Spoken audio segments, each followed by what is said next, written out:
Some men build things that outlast them. Jack Morrow built foundations, not the kind people remember at award ceremonies or name after philanthropists. The kind that hold up parking garages and strip malls in the East Wing of St. Margaret's Hospital, where 20 years after he poured the concrete, doctors would tell him he had 6 weeks to live. He was a construction foreman by trade. Rose before dawn, 6 days a week, drove his battered Ford F-150 to whatever site needed him, and spent 10 hours pouring concrete and heat that made the air shimmer or cold, that turned his fingers white inside his gloves. He came home smelling of cement dust and diesel, his boots leaving pale footprints across the kitchen floor that his wife Grace had long ago stopped complaining about. The footprints were just part of the house now, part of the rhythm evidence that Jack Morrow showed up every day for the people he loved. But the concrete was just what paid the bills. The garage was where Jack Morrow truly lived. Every Saturday morning without fail, he'd roll up the garage door and the morning light would catch the chrome of his 1987 Harley-Davidson Softail like a blade. The bike sat on a clean patch of concrete he'd poured himself level to the millimeter, because Jack believed anything worth having was worth doing right. Above it on the pegboard wall, wrenches hung in descending order of size. Rags were folded in a milk crate. A portable radio played classic rock at a volume just loud enough to fill the space without bothering the neighbors. And beside the radio, perched on a second milk crate, like a prince on a throne, sat Liam. 6 years old, skinny arms poking out of a leather vest that Jack had custom-made at a shop in Bakersfield, sized down until it fit the boy's narrow shoulders like it belonged there. The vest had a single patch on the back that read Morrow Jr. in blocky stitching, and Liam wore it every Saturday with the solemnity of a soldier wearing his regiment's colors. He wore it to the grocery store. He wore it to bed. He wore it until Grace finally peeled it off him for washing, and even then he stood outside the laundry room door waiting for the dryer to finish. The boy worshipped his father the way only a 6-year-old can, completely, without reservation, with a faith so absolute it made the word itself feel inadequate. He followed Jack everywhere, to the hardware store where he'd ride on the cart and hand his father bolts from the bin with the gravity of a surgical assistant, to the gas station where Jack would fill the F-150 and buy Liam a grape popsicle, and they'd sit on the tailgate, watching trucks go by, Liam asking where each one was headed, Jack inventing destinations. That one's going to Alaska to deliver ice cream to polar bears. That one's full of trampolines for a town that forgot how to jump. At bedtime, when Grace would read picture books, Liam was attentive but calm. When Jack told stories, the boy was electrified. Not because Jack was a better storyteller, but because his stories were about the road, about rides through desert thunderstorms and mountain passes and small towns that seemed frozen in time, about the night a coyote ran alongside the pack for 3 miles outside of Flagstaff, about the time they parked at the edge of the Grand Canyon and sat there in silence because there were no words big enough for what they were seeing. To Liam, these stories were better than any fairy tale, because they were real, because his father had lived them, and because someday when he was big enough to reach the pegs, he would live them too. That was the promise that floated beneath all the other promises. The biggest one, the one neither of them said out loud, but both of them understood. Someday Liam would ride beside his father. Someday the Saturday morning lessons would become Saturday morning rides. Someday the boy on the milk crate would be the man on the Harley, and Jack would be riding beside him, and the highway would stretch out in front of them the way it always had, endless and open, and full of the kind of freedom that only exists between a father and son moving through the world together. That promise died in a sterile office that smelled like antiseptic on a Tuesday in September. Jack would kneel beside the Harley, hands black with grease, and narrate everything he was doing in a patient, unhurried voice. That's the carburetor, buddy. Mixes the air and fuel before it hits the engine. And this here, that's the crankshaft. Turns the up and down into round and round. That's what makes the wheels go. Liam would lean forward on his milk crate, eyes enormous, asking questions faster than Jack could answer them. Why does it need oil? What happens if the chain breaks? How fast can it go? Can I ride it when I'm bigger? How much bigger? Jack would laugh, that deep, barrel-chested sound that Grace could hear from the kitchen, and say the same thing every time. When you're big enough to reach the pegs, I'll teach you myself. That's a promise. A promise. Jack Morrow said that word like other men said amen. like it carried weight that couldn't be measured, but could absolutely be felt. He taught Liam early that a man's word was the only currency that never lost its value. You can lose your money, lose your house, lose everything you've ever built. But if people know your word is good, you'll never be poor. Not really. Liam absorbed this the way children absorb everything from fathers they adore. Not through understanding, but through imitation, through watching. Through the slow, invisible osmosis of values passing from one generation to the next in grease-stained garages and backyard baseball games and bedtime stories that always ended the same way. What's the most important thing, buddy? Keep your promises, Daddy. That's right, no matter what. The neighborhood knew Jack as the man who'd help you move a refrigerator at midnight or jumpstart your car in a snowstorm without being asked. The local chapter knew him as the brother who'd ride 200 miles in the rain to attend a funeral or help rebuild someone's engine at 3 a.m. without complaint. His crew at work knew him as the foreman who'd never ask you to do something he wouldn't do first, who'd carried a man with a broken ankle down 6 flights of scaffolding because the elevator was out. Grace knew him as the man who left wildflowers on her nightstand every Friday because he'd picked them on the drive home from work, who slow danced with her in the kitchen to whatever was on the radio, who held her hand in his sleep like he was afraid she'd float away. He was ordinary in all the ways that matter most. Not famous, not wealthy, not extraordinary by any metric the world uses to measure a man's worth. He was simply good deeply and consistently, good in a way that made the people around him better for knowing him, which is what made the diagnosis feel less like bad news and more like the universe committing an act of deliberate cruelty. Grace Morrow had known Jack since she was 20. They'd met at a backyard barbecue thrown by a mutual friend, and she'd noticed him immediately not because of his looks, though he was handsome in that rugged, sun-darkened way of men who work outdoors, but because of the way he listened. Most men at parties talked. Jack listened. He leaned in when someone spoke. He asked follow-up questions. He remembered details from conversations that happened hours earlier and circled back to them with genuine curiosity. At a party full of men trying to be the loudest voice in the room, Jack Morrow was the quiet one, and Grace had learned early that quiet men were the ones worth listening to. Their first date was a ride. He'd picked her up on the Harley, and she'd wrapped her arms around his waist and pressed her face against the leather of his jacket and felt the engine vibrate through her bones like a second heartbeat. They'd ridden to a lookout point above the valley, and he'd spread a blanket on the ground, and they'd sat there watching the sun go down without saying much because the silence between them was comfortable in a way that usually takes years to develop. She'd known sitting there watching the last light catch the chrome of his bike that she would marry this man. Not because of romance or passion or the dizzy chemical rush of infatuation, though all of those were present. She knew because he was good. Fundamentally structurally load-bearing good, the way concrete is strong, not flashy, not dramatic, just solid all the way through.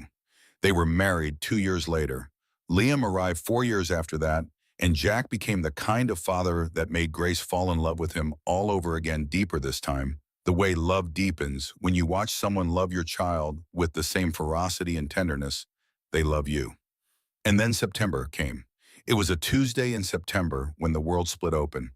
Grace remembered the details with a terrible clarity that trauma imprints on memory. The doctor's office smelled like antiseptic, and the air conditioning hummed at a pitch that burrowed into her skull. Doctor. Alderman sat across from them with a manila folder open on his desk, and the look on his face told Grace everything before a single word was spoken. Pancreatic cancer. Stage 4. The phrase landed like a sledgehammer on glass. Metastatic. Inoperable. 6 to 8 weeks, and that was the optimistic estimate. Grace heard the words, but they didn't assemble into meaning. They hung in the air like debris after an explosion, each one sharp enough to cut, none of them fitting together into anything she could hold. She looked at Jack, waited for him to do what Jack always did.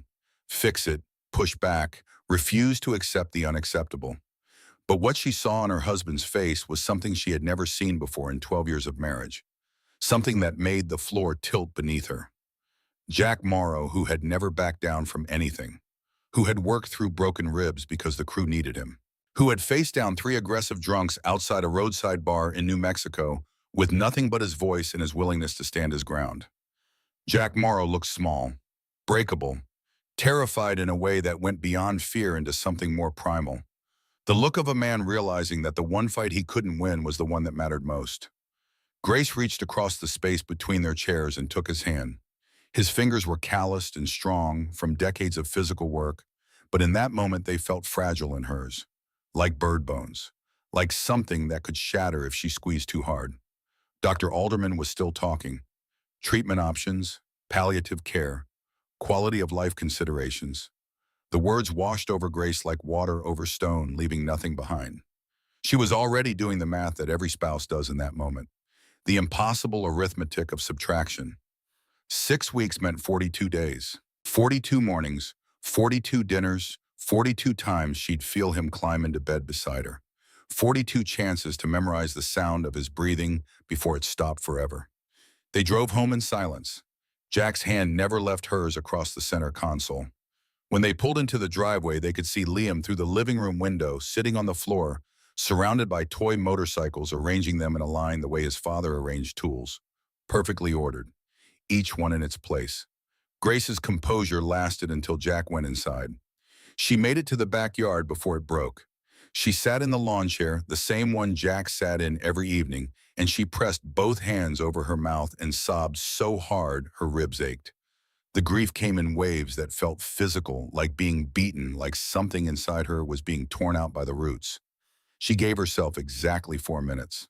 Then she wiped her face, straightened her clothes, and walked back inside because Liam needed dinner and homework help and a mother who wasn't falling apart. She would fall apart later, in private, on her own time. This became the pattern. During the day, Grace was a fortress. She drove Jack to appointments. She managed insurance paperwork that seemed designed to be incomprehensible.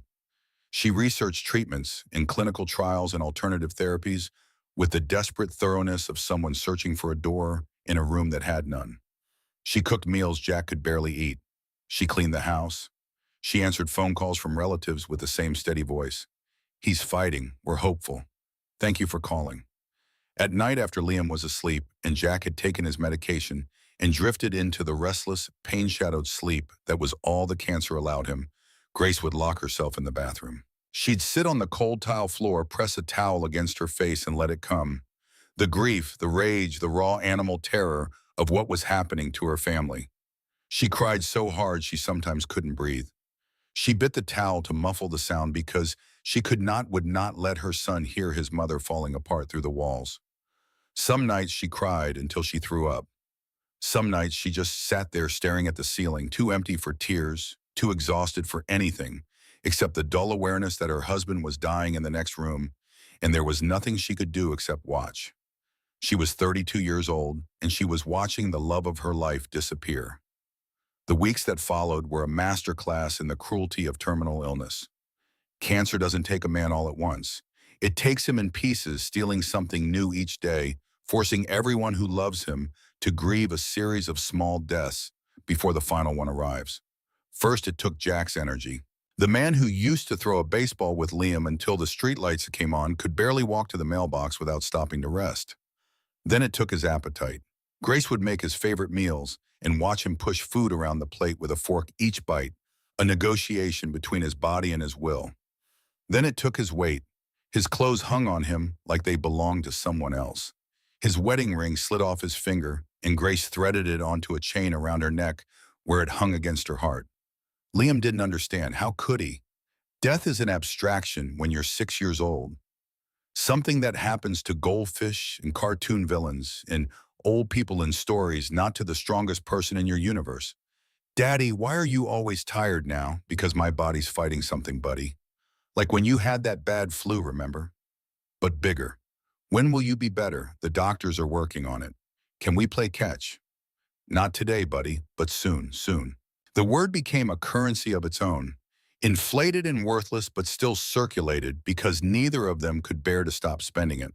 There was one afternoon about 2 weeks after the diagnosis that carved itself into Grace's memory so deeply she could replay it frame by frame for the rest of her life. Jack was sitting in the lawn chair in the backyard. He'd insisted on going outside despite the effort it took, despite Grace hovering and worrying and suggesting he stay in bed. He wanted to feel the sun. He wanted to watch his boy. Liam was running in wide circles across the grass, holding a toy motorcycle above his head and making engine sounds with his mouth. Brrm! Vroom! The sound of pure, uncomplicated joy. The sound of a child who still believed the world was fundamentally good and that every problem had a solution and that his father would live forever. Jack sat there watching him, and Grace watched Jack from the kitchen window, and something passed across her husband's face that she would later describe as the most painful expression she had ever witnessed on another human being. It wasn't grief exactly, it was something deeper. The look of a man memorizing his own child because he knew his memory was running out. She saw him studying Liam, the way the boy's hair stuck up in the back cowlick untamable, the gap-toothed smile when he looked up to make sure Daddy was watching, the unself-conscious, wild freedom of his movements. Jack was filming it all with his eyes archiving every detail in whatever space was left inside him that the cancer hadn't reached. And in that moment, Grace understood something with a clarity that felt like a blade passing through her chest. Jack wasn't just watching his son play. He was watching everything he would never see. He wouldn't be there for Liam's first day of second grade, wouldn't teach him to drive, wouldn't stand beside him at his high school graduation or help him move into a college dorm or be the best man at his wedding or hold his grandchildren. The entire future they'd planned together, every milestone, every ordinary Tuesday, every bedtime story, and Saturday morning in the garage, all of it was being erased. She turned away from the window because looking at Jack's face was physically unbearable. She put both hands on the kitchen counter and breathed through her teeth until the wave of grief passed or at least receded enough to function. Then she poured 2 glasses of lemonade and carried them outside and sat beside her husband and held his hand, and they watched their son play, and neither of them said a word about the thing that was killing them both. Jack was moved into hospice 3 weeks before Liam's 7th birthday. The cancer had moved faster than even the pessimistic estimates predicted. Aggressive and merciless, it consumed him the way fire consumes paper, turning something solid into something fragile, then into nothing at all. The man who once lifted steel beams for a living could barely hold a cup of water without trembling. His voice, that deep, reassuring voice that had narrated Saturday morning engine repairs and bedtime stories with equal authority, had thinned to a rasp that made Grace lean close to hear him. The hospice room tried to be comforting, soft colors on the walls, warm lighting. A window that looked out onto a garden where someone had planted marigolds that bloomed in aggressive orange, as if the flowers were trying to argue with the sadness inside. But nothing could disguise what the room really was. A threshold, a place between the living and whatever came next, a room where people went to say goodbye. Grace brought Liam every day after school. She'd drive the 12 minutes from the elementary school to the hospice with the radio turned low and Liam in the back seat asking questions she didn't know how to answer. Is Daddy better today? Can he come home this weekend? Did the doctors fix the sick part yet? She answered with careful half-truths. Daddy's resting. The doctors are taking good care of him. Let's go see him and make him smile, okay? And Liam would nod satisfied with these non-answers the way children are, and he'd climb out of the car and walk into the hospice with the confident stride of a boy going to visit his hero. He'd climb carefully onto the bed, mindful of the tubes and wires in a way that broke Grace's heart because no 6-year-old should know to be careful around medical equipment. He'd curl up against Jack's side the way he had 1,000 times before on the couch watching cartoons in the big bed on Sunday mornings, in the hammock on summer afternoons. They'd talk about small things, school, cartoons, whether the neighbor's cat had finally caught that squirrel it had been stalking for weeks. Liam would describe his day in minute detail the way children do, giving equal weight to a math quiz and a bug he found on the playground and a new kid named Oliver, who had a dinosaur lunchbox and shared his animal crackers. And Jack would listen, his eyes never leaving his son's face, drinking in every word like a man dying of thirst, which in a way he was. Sometimes Grace would step into the hallway and find one of the nurses crying quietly. They'd apologize, embarrassed, and Grace would touch their arm and say it's okay because if the nurses didn't cry, it would mean they'd stopped feeling, and she needed the people caring for her husband to still feel things. One nurse, a woman named Margaret, who had been in hospice care for 20 years, told Grace something she'd never forget. She said that in her experience, the patients who held on longest were the ones who had unfinished business, the ones who had something they needed to do, someone they needed to see, a word they needed to say. They fought, not against the disease because that fight was already lost. They fought against time itself, buying hours and days through sheer force of will, because the alternative, leaving before the business was finished, was worse than any pain the body could manufacture. Jack Margaret said, "It is fighting for something. I can see it. He's not ready to go yet." Grace knew what he was fighting for. It wasn't more time for himself. It was more time for Liam. More days of his son climbing onto the bed and curling against his side. More chances to hear that high, clear voice talking about bugs and cartoons and the neighbor's cat. More time to be a father. Normal conversations in an abnormal room. Both of them pretending. Both of them holding on. But one afternoon, with autumn sunlight filtering weakly through the blinds, casting thin stripes of gold across the hospital blanket, Liam asked the question that had been building inside him for weeks. The question Grace had been dreading with every cell in her body. His voice was small and clear and so innocent it was almost unbearable. "Daddy, will you be at my birthday party?" The silence that followed lasted 3 seconds. In those 3 seconds, Grace watched her husband fight a battle more brutal than anything the cancer had put him through. She watched the pain cross his face, the impossible weight of knowing that the truth would destroy something precious in his child, and that a lie might be worse. Jack's eyes found hers across the room. She saw everything in them. The apology, the desperation, the love so fierce it burned even through the morphine haze, and something else, a decision being made in real time. A man choosing in the face of his own death what kind of father he would be in the time he had left.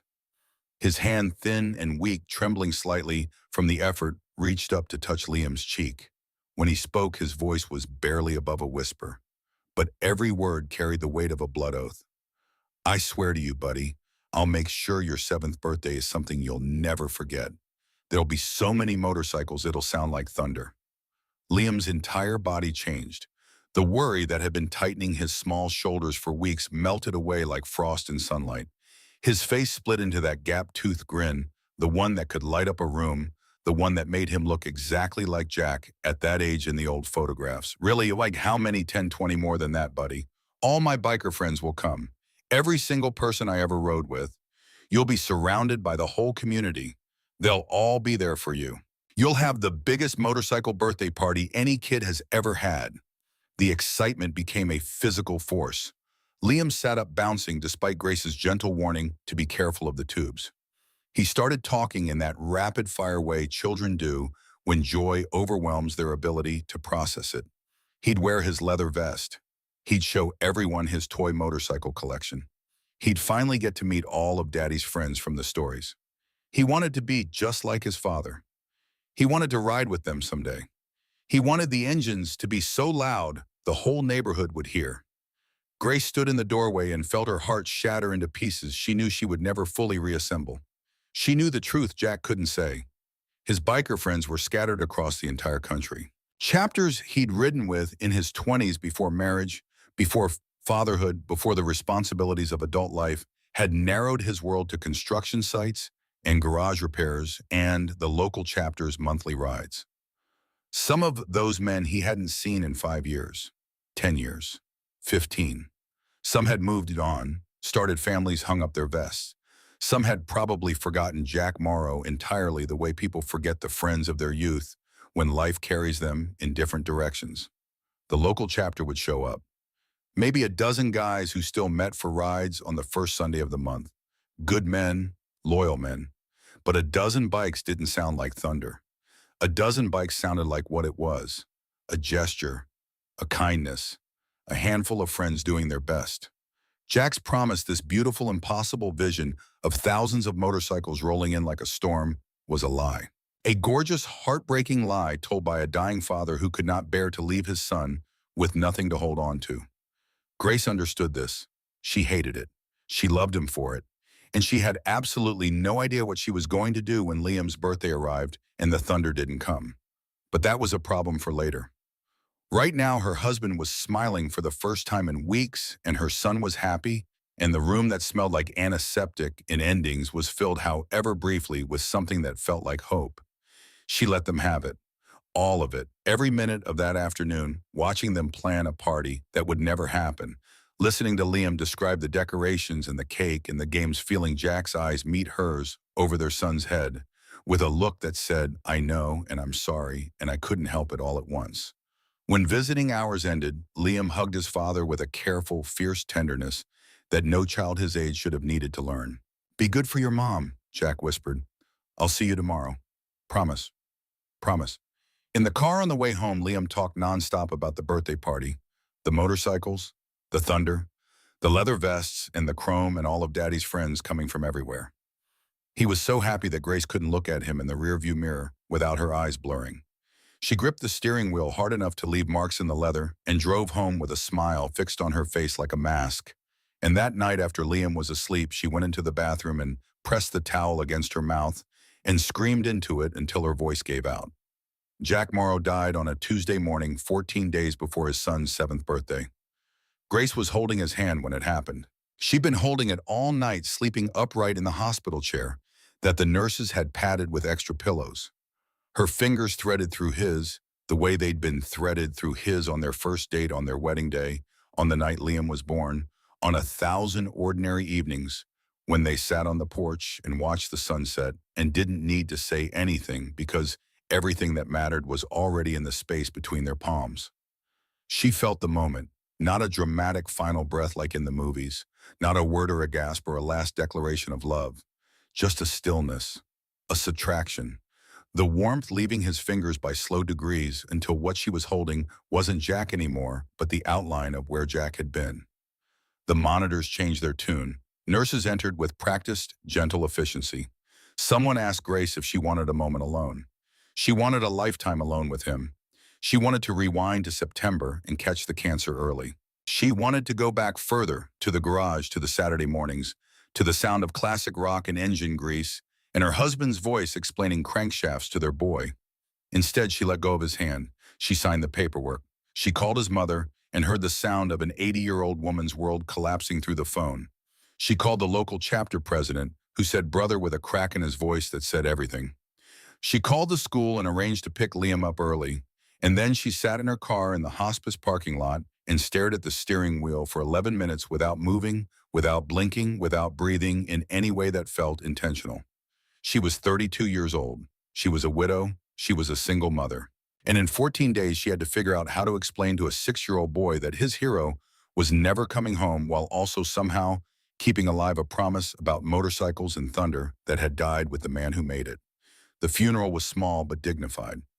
Grace chose a church because Jack's mother wanted one, even though Jack himself had been more spiritual than religious, the kind of man who found God in the sound of an engine, in the freedom of an open highway, in the face of his sleeping son.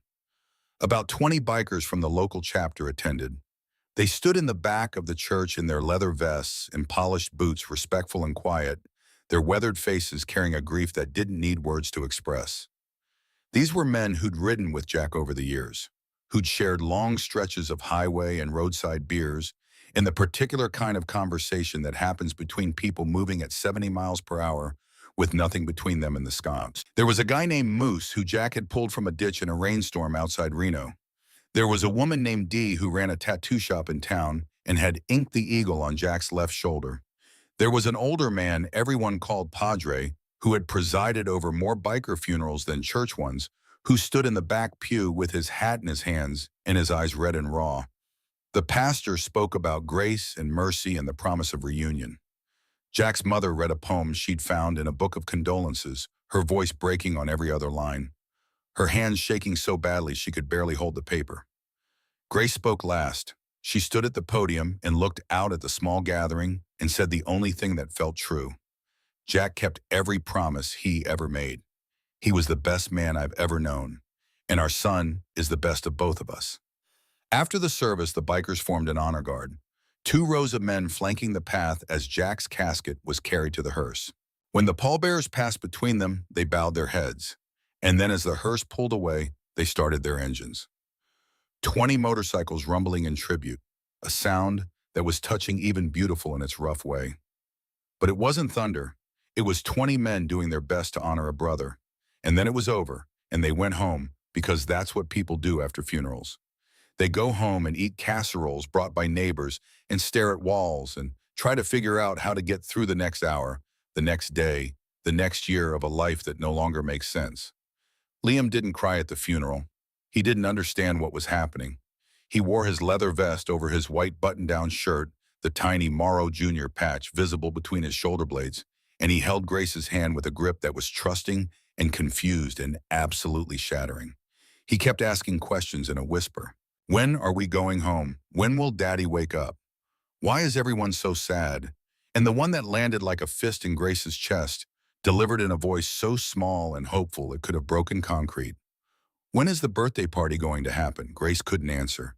She just held his hand tighter and walked forward and kept breathing and told herself that if she could get through this hour, she could get through the next one. And if she could get through enough hours, eventually they would add up to a life. The weeks that followed were a descent. Grief sat on Grace's chest like a physical weight, not metaphorical, physical. She could feel it when she woke up, a heaviness that made her limbs slow and her thoughts cloudy, and the simplest tasks feel like they required the effort of climbing a mountain. Getting out of bed was a victory. Making breakfast was an expedition. Driving Liam to school required a concentration that left her trembling by the time she got home. But she couldn't fall apart. Falling apart was a luxury she didn't have because Liam needed her. Needed meals and homework help and bedtime stories, and a mother whose face didn't look like it was about to crumble every time he said the word daddy. And then there were the bills, Jack's medical expenses, even with the insurance he'd carried through the construction workers union, had devastated their savings. The copays alone had eaten through their emergency fund in weeks. The hospice cost, the medications, the specialists, all of it adding up to a sum that made Grace feel like she was drowning in numbers. And then the funeral. The casket, the church, the burial plot, the headstone, another mountain of debt she hadn't anticipated because nobody plans for the cost of losing the person they love. She picked up a second job, waitressing at a diner 3 nights a week after Liam was in bed with a neighbor checking in on him every hour. The diner was called Pete's, and it smelled like burnt coffee and griddle grease, and the particular kind of desperation that lives in places where people work past midnight because they have no choice. Grace learned to carry 4 plates at once and smile at customers who snapped their fingers for refills and leave her grief at the door like a coat she'd pick up on the way out. The tips were small. The shifts were long. She'd get home past 1 in the morning, check on Liam stand in his doorway, watching him sleep under Jack's jacket, and feel a tiredness so profound it was almost spiritual. Not the tiredness of a long day, but the tiredness of a life being lived at the edge of what a human body and spirit can sustain. She survived on 4 hours of sleep and black coffee and the desperate grinding determination to keep her family afloat. Her body ached, her eyes burned. She lost 8 pounds in 2 weeks because she was too exhausted to eat and too broke to buy anything beyond what Liam needed. She stopped buying herself coffee at the gas station. She stopped replacing her shampoo and used Liam's instead. She counted pennies at the grocery store and put things back on the shelf with a casualness she'd practiced in the mirror so Liam wouldn't notice. One night driving home from Pete's, she pulled over on the shoulder of the highway and sat there with the engine running and her forehead pressed against the steering wheel. She wasn't crying. She was past crying. She was in that territory beyond tears where the body simply doesn't have the resources for emotion anymore, where survival becomes a mechanical process stripped of everything except the next action. Drive home, lock the door, check on Liam, set the alarm, sleep, wake up, do it again. She sat there for 10 minutes. Then she put the truck in drive and went home. Every night, Liam fell asleep with Jack's motorcycle jacket pulled over him like a blanket. The leather was cracked and worn and still carried the faint smell of his father. Cologne and engine oil and something else. Something ineffable that was simply Jack. Liam pressed his face into it and breathed deeply and wrapped it around himself like armor against a world that had taken the most important person in it away from him without explanation. And every night as Grace stood in his doorway, watching him drift off, he asked the same question. Daddy promised. Will the motorcycle still come? Grace would smooth his hair and kiss his forehead and say, "We'll see, baby," which was the closest thing to a lie she could manage. And then she'd go to the kitchen and sit at the table and stare at nothing and wonder how she was supposed to keep a dead man's promise. 3 days before Liam's 7th birthday at 2 o'clock in the morning, Grace found herself alone at the kitchen table with her laptop and the kind of exhaustion that goes beyond tiredness into something that feels almost hallucinatory. The house was silent. Liam was asleep under Jack's jacket. The refrigerator hummed. A faucet dripped in the bathroom with a rhythm that mimicked a heartbeat. In 72 hours, her son would wake up expecting the birthday party his father had promised. The party with motorcycles that would sound like thunder. The party with every biker Jack had ever ridden with. The party that was never going to happen. Grace had been searching online for over an hour, not even sure what she was looking for. Party ideas for grieving children. Motorcycle clubs in the area. How to explain a broken promise to a 6-year-old. The searches felt pathetic, desperate, the digital equivalent of wandering through a dark room with her hands out, hoping to touch something solid. Then she found it. A national motorcycle forum. A community page where riders from across the country shared stories posted about fallen brothers, organized memorial rides, and charity events. The banner at the top read, "Brotherhood of the Road," and featured a header image of a long, empty highway stretching toward a distant horizon. Grace had never been part of this world. Not really. She'd been Jack's wife and she'd loved him, but the riding life had always been his thing. His weekends, his community, his language of chrome and highways and brotherhood that she understood on the surface but had never needed to speak. Now desperate and exhausted and out of options, she clicked the button that said New Post. Her hands were trembling so badly she had to retype sentences multiple times. The cursor blinked at her with mechanical patience as she tried to find words for something that felt impossible to articulate. She told them about Jack, who he was, how he lived, the carburetor lessons in the Saturday mornings, and the way he said promise like it was a sacred word. She told them about the diagnosis, about the hospice, about the afternoon Liam asked if Daddy would be at his birthday party, and Jack's face as he made a promise he knew he couldn't keep. She told them about a 6-year-old boy who slept under his dead father's motorcycle jacket every night and asked every single day if the motorcycles were still coming. She wrote about the funeral, about the 20 bikes that showed up, and how grateful she was for those men, but how 20 bikes was not what Jack had described. She wrote about Liam's invitation, the one he'd colored with crayons addressed to all of Daddy's friends, and how the boy had been making welcome signs all week, stacking them carefully by the front door, ready to greet visitors who, as far as Grace knew, were never going to arrive. She wrote about what she feared most, not the logistics or the impossibility of it all. What she feared was the look on her son's face when he realized his father's promise wasn't coming true. When the last piece of faith he held about his daddy, the belief that his daddy's word was sacred, crumbled to dust. "I know this is a lot to ask from strangers," she wrote at the end. "I know you don't know us. I know most of you never met Jack. But he was one of you. He believed in this community with his whole heart. And right now his son believes in a promise that I can't keep alone. If anyone can come, even just one or two of you, even just enough to make some noise in the driveway, it would mean the world to a little boy who misses his father more than he can say. His birthday is Saturday. We're on Maple Ridge Drive. And if you listen carefully, you might hear a 6-year-old boy waiting for thunder." She didn't try to be dramatic, didn't try to craft perfect sentences or pull heartstrings with calculated emotion. She just told the truth, plain and raw and desperate. The truth of a widow at 2 in the morning, 3 days before her son's birthday, with no money and no help and no idea how to keep a dead man's promise. She attached 3 photos. Jack in his riding days, younger, healthy, standing beside his Harley with that confident smile that had made Grace fall in love with him at a barbecue 12 years ago. Liam in his tiny leather vest, grinning at the camera with the gap-toothed joy that was his default expression before grief started teaching him other faces. And the birthday invitation Liam had made himself at the kitchen table with crayons and construction paper, writing all of Daddy's friends across the top in his messy 6-year-old handwriting, with drawings of motorcycles covering every available inch of space. Grace stared at the screen, at the words she'd written to strangers at 2 in the morning, at the photographs of her dead husband and her living son, and the handmade invitation to a party she couldn't throw.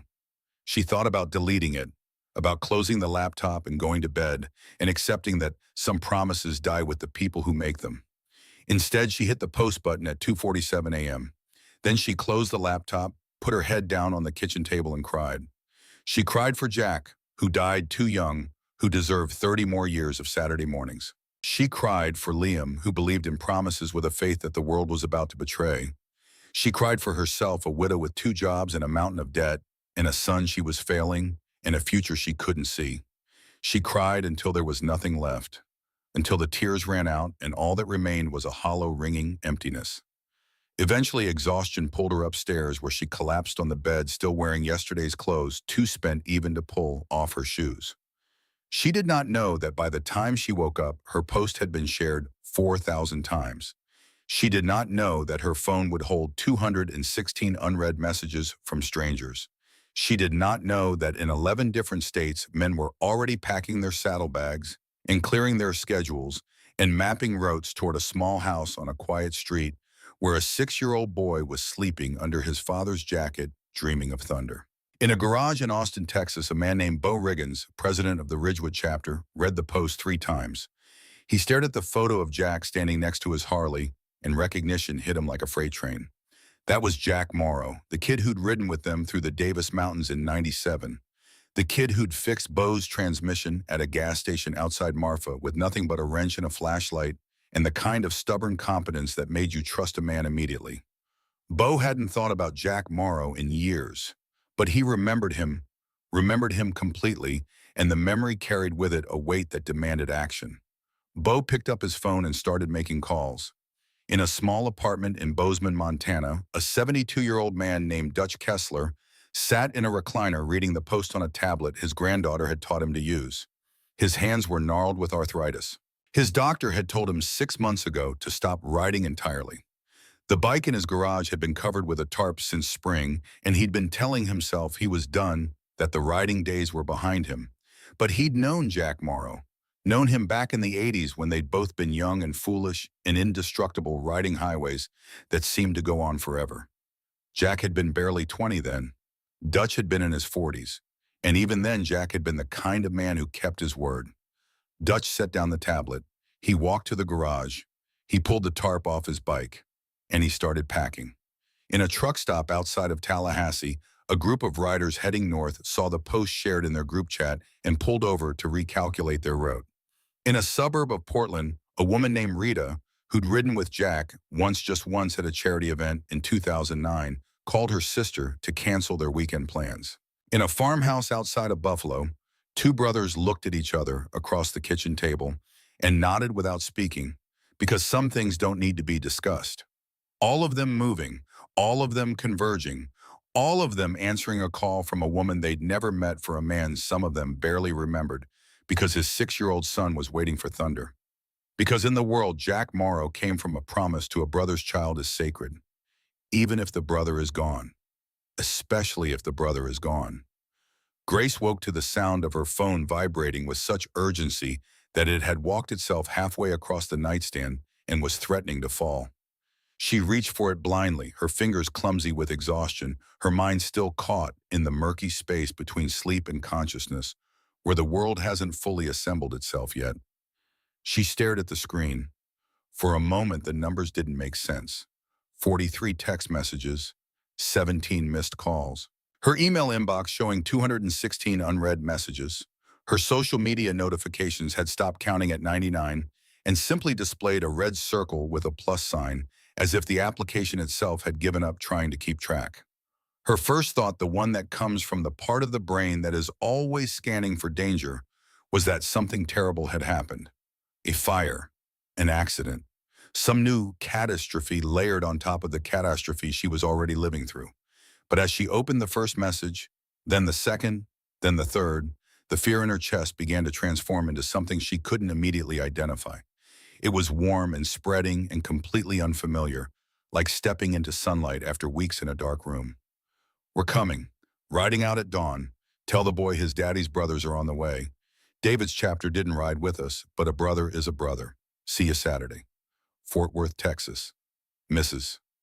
Morrow, I rode with your husband in '98. Once. Just one ride through the Blue Ridge Mountains. He fixed my chain at a rest stop and wouldn't let me buy him dinner. That's the kind of man he was. I'm bringing my whole chapter. 12 bikes from Bangor, Maine. We'll be there. Message after message after message. From people she'd never met. From places she'd never been. California chapters. Texas chapters. Florida, Montana, New York, Arizona, Colorado, Ohio.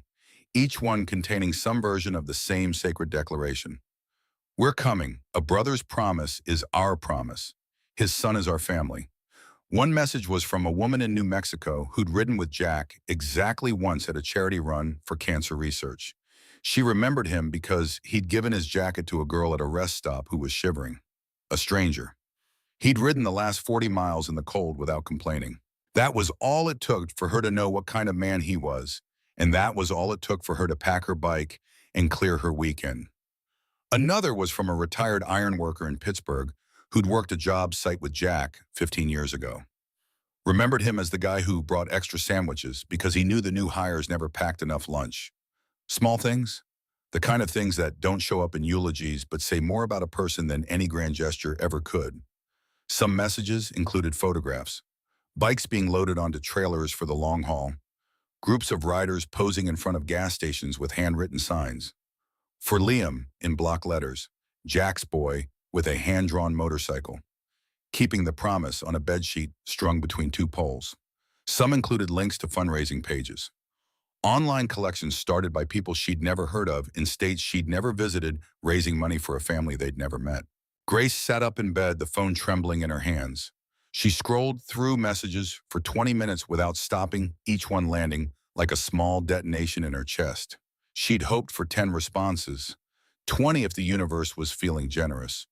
Maybe one or two local riders who'd show up out of kindness. This was something else entirely.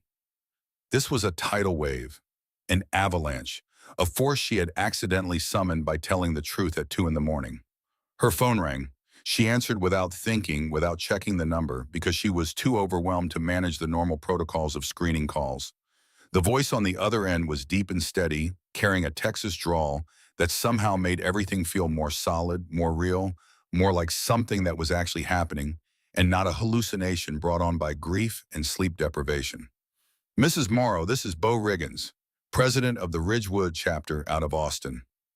I knew your husband back in the day. Good man. One of the best. Grace tried to speak, but only managed a sound that was somewhere between hello and a sob. Listen, ma'am, I need you to understand something. What you put out there last night hit a nerve with a lot of people. Not just in our chapter, not just in Texas, nationally. The post's been shared thousands of times and it's still going. I've been on the phone since 5 this morning, coordinating with chapter presidents from coast to coast. Last count, we've got about 800 confirmed riders heading your way. The number didn't process. It entered Grace's brain and bounced off the walls, looking for a place to land and couldn't find one. 800, yes, ma'am. And that number's climbing by the hour. You might want to warn your neighbors. Something broke open inside Grace then. Not the way things had been breaking for weeks, which was sharp and destructive and left wreckage. This was different. This was a dam giving way. Relief and gratitude, an overwhelming wonder and a new terror she couldn't quite name, all of it flooding through her at once. 800 motorcycles. In her quiet suburban neighborhood. On her modest street with its tidy lawns and two-car garages, and the kind of orderly silence that property values are built on.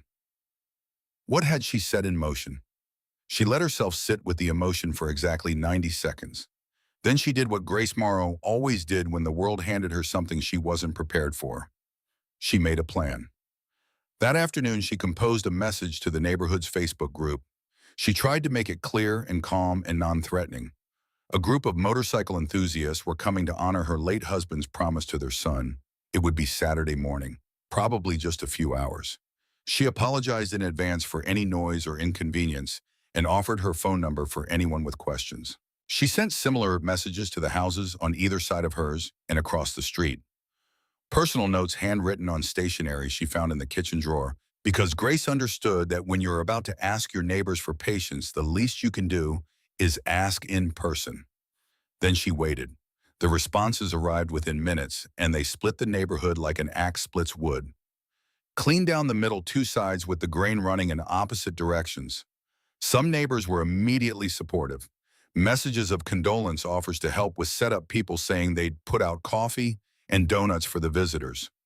One retired school teacher, 3 doors down, a woman named Eleanor who'd brought casseroles after the funeral and never once asked for the dishes back, wrote that it was the most beautiful thing she'd heard in years, that the neighborhood should be honored to be part of something like this. But others reacted with fear that was immediate and vocal and escalating by the minute. Concerned messages about noise levels, about traffic, about safety, about what kind of people rode motorcycles in groups. One neighbor demanded exact numbers and a written guarantee of behavior. Another questioned whether this was even legal. Several mentioned property values, the two words that in suburban America carry more weight than love or loss, or a dying man's promise to his child. And then there was Dolores Whitfield. Dolores had lived on Maple Ridge Drive for 17 years and had served on the Homeowners Association board for 12 of them. She was the kind of neighbor who measured grass height with a tape measure and filed formal complaints if your garbage cans were visible from the street past 7 in the morning. She maintained a spreadsheet of every HOA violation on the block going back a decade. She attended city council meetings the way some people attend church, with regularity and devotion and a belief that the proceedings were sacred. She was not a cruel woman. Grace had always believed that. Dolores was rigid and anxious and controlling, but beneath those qualities was something Grace recognized: a fear of disorder, a need for the world to be predictable and safe. Grace understood that fear because she felt it herself every day, every hour. The difference was that Grace's response to fear was to push forward. Dolores's response was to build walls. Within an hour of Grace's post, Dolores had called an emergency HOA meeting and sent a neighborhood-wide email with a subject line in all capitals: safety concerns regarding unauthorized gathering. The meeting happened that evening in Dolores's living room, a space so meticulously decorated it looked like a showroom, every pillow placed at the same angle, every surface dust-free. About 15 neighbors attended. Dolores stood at the front with printed copies of motorcycle club statistics she'd found on the internet, her voice sharp with the particular indignation of a person who believes they are the only sane one in the room. "We are talking about gang members," she said, "criminal organizations. This is a safety issue. We have children in this neighborhood. Are we really going to allow hundreds of motorcycles ridden by people we don't know, people with criminal associations, to just roll through our streets?" She had statistics printed on heavy card stock numbers about motorcycle club arrests and noise ordinance violations and traffic fatalities. She had a map of the street with potential trouble spots circled in red marker. She'd prepared for this the way a general prepares for battle, with data and projections and worst-case scenarios arranged in neat columns. The room responded exactly as divided rooms always do. Some agreed loudly, others pushed back. A man named Gerald, who'd helped Jack move a washing machine 2 years ago, and whose daughter had played in Liam's yard countless times, pointed out that Grace was a widow trying to honor her dead husband's wish, and maybe they should show some compassion. A woman named Janet countered that compassion didn't pay for damaged property or medical bills if someone got hurt. The arguments circled and escalated and went nowhere, the way neighborhood disputes do, generating heat, but no light. "What about property values?" someone asked, and the room went quiet for a moment, because in this neighborhood, that question was a trump card. Dolores seized it. If hundreds of motorcycles roll through this street covered in news cameras, with police presence and chaos, every real estate listing within a mile will take a hit. Is one birthday party worth that? Is one woman's emotional decision worth what it could cost on all of us? The words hung in the room like smoke. Gerald opened his mouth to respond, then closed it. Even the supporters felt the weight of that argument, because property values are the religion of the suburbs, and threatening them is the closest thing to blasphemy. The meeting ended without a resolution, but Dolores didn't need one. She'd already made the calls. Before the meeting even started, she'd contacted the police department, filed a formal public safety concern, and when the desk sergeant had suggested she was overreacting, she'd escalated. City council, mayor's office, 2 local news stations painting a picture of a quiet residential neighborhood about to be invaded by a motorcycle gang. Neither station was particularly interested. What Dolores described sounded less like a gang invasion and more like a birthday party. But her call to the police department couldn't be ignored entirely, because formal complaints create paperwork, and paperwork creates obligation. The report made its way to Chief Marcus Holloway's desk by Thursday afternoon, and once it was there, he had no choice but to respond. Holloway was a careful man. 23 years on the force had taught him that careful men survived, and reckless men created headlines. He pulled the file on local motorcycle clubs. He reviewed crowd management protocols. He calculated response times and staffing requirements in the dozen logistical nightmares that came with an unplanned gathering of 2,000 people in an area designed for 300. On paper, this situation had disaster written across every page. Large gatherings could get out of control quickly. Add motorcycles, tight residential streets, emotional circumstances, hostile neighbors, media attention, and you had all the ingredients for something that could go very wrong very fast. He called Grace that Thursday evening. It was a brief, courteous call. He introduced himself, explained that he was aware of the planned gathering, and asked her to provide whatever details she could about the number and timing. Grace told him everything, honestly apologized for the lack of permits, and offered to cooperate in any way possible. Holloway hung up and sat in his office for a long time weighing the situation. Then he started making calls. Deputy chiefs, neighboring precincts, the city attorney. He assembled a deployment plan that involved officers from 3 precincts, traffic control at every intersection, and yes, riot gear on standby. Not because he expected violence, because a police chief who didn't prepare for worst-case scenarios was a police chief who got people hurt. But Grace didn't know about the meeting yet. She found out when she tucked Liam into bed that night, and the boy looked up at her with confused, worried eyes. He'd heard the raised voices through the open windows. Adults arguing in the front yard, their words carrying through the evening air with a clarity that suburban architecture does nothing to muffle. "Mommy," he said quietly, clutching his father's jacket against his chest. "Are people mad at Daddy?" The question was a knife. Grace sat on the edge of his bed and took his face in her hands and looked into his eyes. Jack's eyes, brown and deep and full of a trust that terrified her because she knew how easily it could be broken. "No, baby. Nobody's mad at Daddy. Some grown-ups are just having a disagreement about the party. But it's going to be fine. Everything's going to be fine." She kissed his forehead. She smoothed his hair. She pulled Jack's jacket up to his chin and watched him close his eyes, satisfied by a mother's promise the way only a child can be. Then she walked downstairs and sat at the kitchen table and let the anger come. Because for the first time since Jack's death, Grace wasn't just sad. She was furious. Furious at Dolores for turning her son's birthday into a neighborhood crisis. Furious at the neighbors who cared more about property values than a grieving child. Furious at the universe for taking Jack and leaving her to fight this battle alone. The next morning, Grace did something she wouldn't have done before Jack died, before she would have tried to smooth things over, written a polite email, made concessions, apologized again. But grief had burned away some of the softer layers of her personality and revealed something harder underneath, something that Jack had always told her was there. She walked to Dolores Whitfield's house and knocked on the door. Dolores opened it with the careful politeness of a woman who had been expecting confrontation and was prepared for it. She was dressed as if for a business meeting, hair done, lipstick applied, armor of a different kind. Grace didn't raise her voice. She spoke with a calm that was more unsettling than shouting would have been. "I brought something to show you." She held up Liam's handmade birthday invitation. The construction paper was wrinkled from being handled so many times. The crayon drawings of motorcycles were smudged. All of Daddy's friends was written across the top in letters that wobbled and leaned, but were spelled correctly because Liam had asked Grace to help him get the words right. "My son made this," Grace said. "He's been making welcome signs all week for people he's never met because his father told him they would come. His father is dead, Dolores. He died 2 weeks ago. He's not coming back. And the only thing keeping my boy together right now is the belief that his daddy kept his word." Dolores looked at the invitation. Something flickered across her face too fast to name gone before it could settle.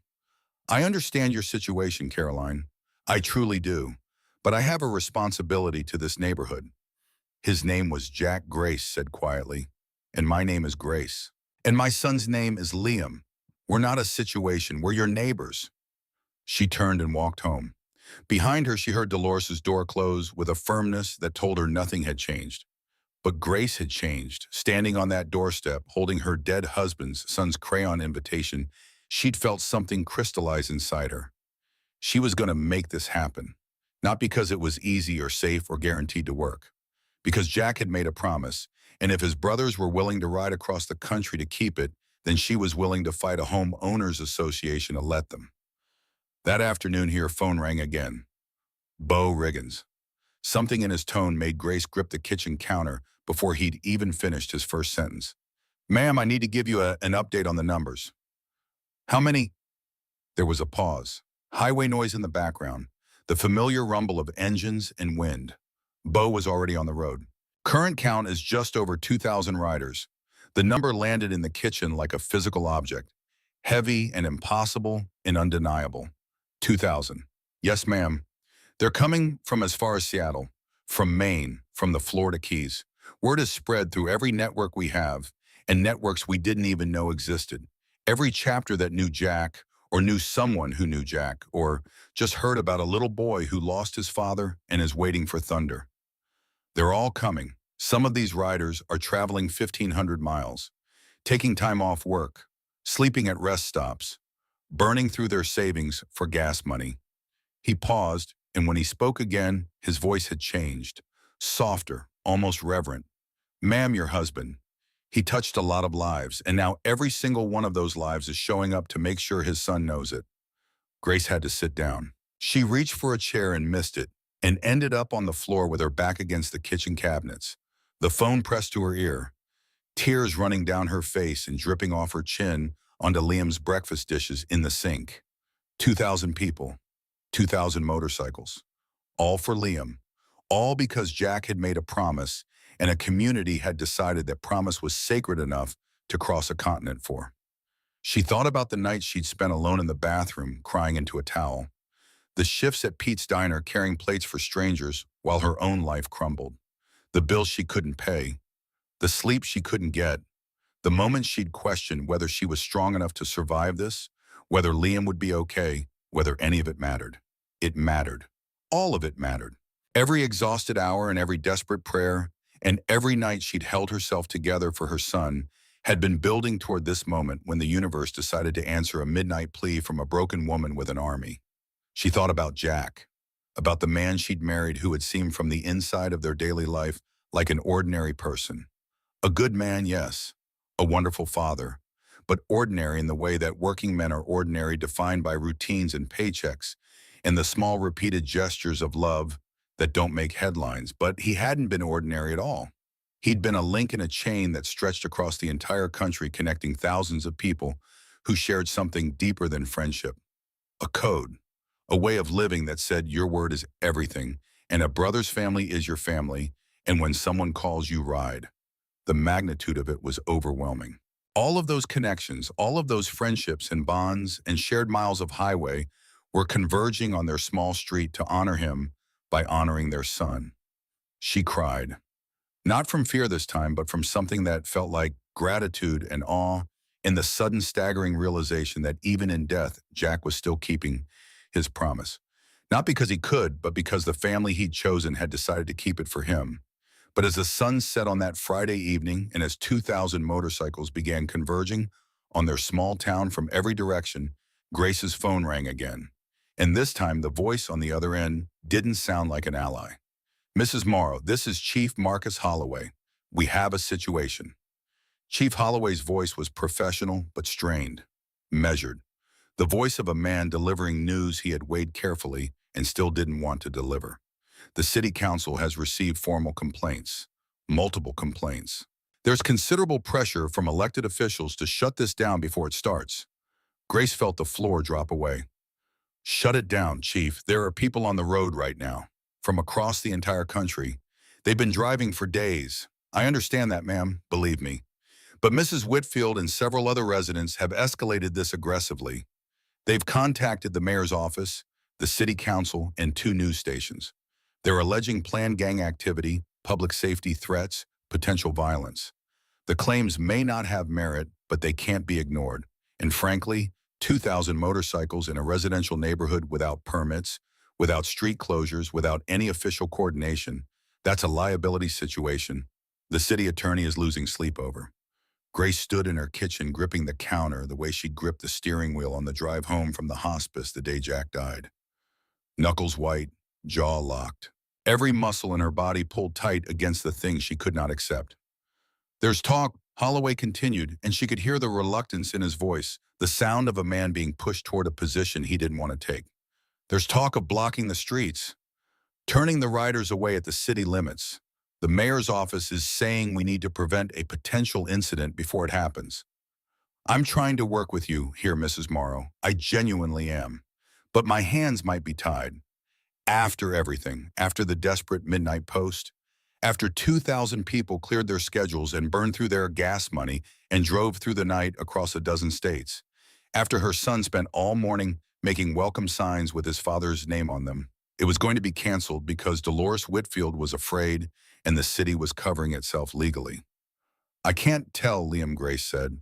Her voice was steady in a way that surprised her because inside she was breaking into pieces. "I can't look my son in the eye the night before his birthday and tell him nobody's coming. I won't do it."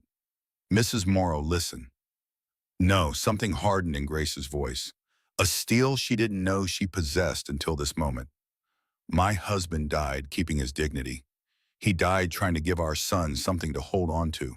These men and women are traveling across the country because they believe in honor, in keeping promises, in showing up for a brother's child. I am not canceling this. These people are coming to honor my husband and keep a promise to my son. If you have to shut it down, Chief, then you'll have to do it with all of them here. You'll have to stand in front of 2,000 people who traveled halfway across America and tell them they can't spend 2 hours celebrating a little boy's birthday. But I will not be the one to tell a 6-year-old boy that his dead father was a liar." The line went quiet. Grace could hear Holloway breathing, could almost feel the weight of his deliberation through the phone, the calculations of a man trying to find a path through an impossible landscape. "I'll call you back," he said, and the line went dead. Grace set the phone down on the counter and stood there for a long time. Her hands were shaking. Her heart was hammering. She'd never spoken to a police officer like that in her life. She'd never spoken to anyone like that. But somewhere between Jack's death and this phone call, the woman who used to avoid confrontation had been replaced by someone who understood that some things are worth fighting for, even when the odds are terrible and the consequences are unknown. Friday night unfolded in fragments across a dozen different places, each piece of the story moving independently toward the same inevitable moment, like rivers converging on a single point in the landscape. In Liam's bedroom, Grace tucked her son under the covers. She smoothed his hair back the way Jack used to do, using the same motion, the same gentle pressure, because she'd watched Jack do it 1,000 times and her muscle memory had absorbed it through pure observation. Liam looked up at her with those wide, trusting eyes. "Mommy, tomorrow's really going to happen, right? The motorcycles are really coming, baby. Tomorrow's really going to happen." The words tasted like a gamble. She didn't know if they were true. Holloway hadn't called back. She didn't know if police cruisers would be blocking the streets at dawn. She didn't know if Dolores had succeeded in rallying enough opposition to kill this before it started. But she couldn't let Liam see her doubt. So she kissed his forehead and promised him that his birthday would be everything his father said it would be.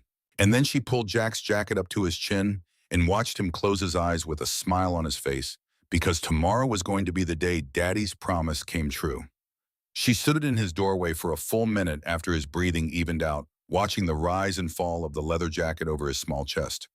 The welcome signs he'd made that day were stacked neatly by the front door. She'd watched him work all morning sprawled on the kitchen floor with construction paper and markers and a tube of glitter glue that got more on his elbows than on the paper. Each sign was a masterpiece of 6-year-old effort.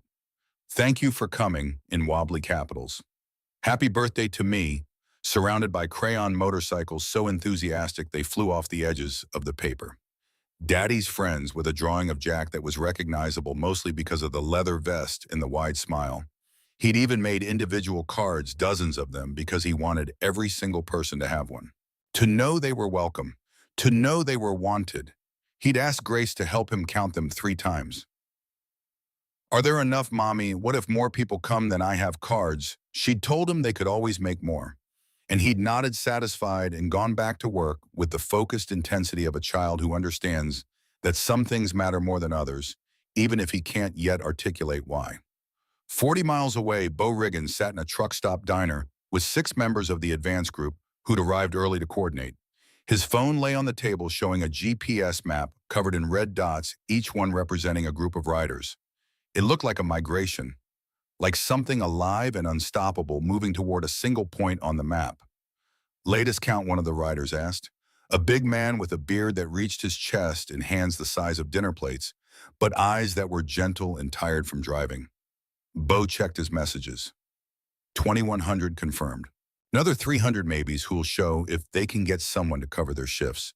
It's going to be the biggest gathering east of Sturgis. The diner was full of riders.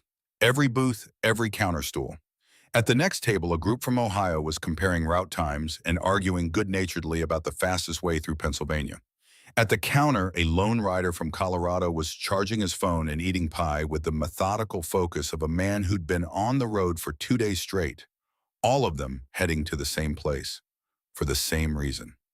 In his kitchen, long after his wife had gone to bed, Chief Marcus Holloway sat at the table staring at a photograph. His brother Danny, dead 12 years now. A heart defect nobody knew about until it was too late. Gone at 35, leaving behind an 8-year-old daughter named Sadie and a 6-year-old son named Marcus Jr., who everyone called Junior.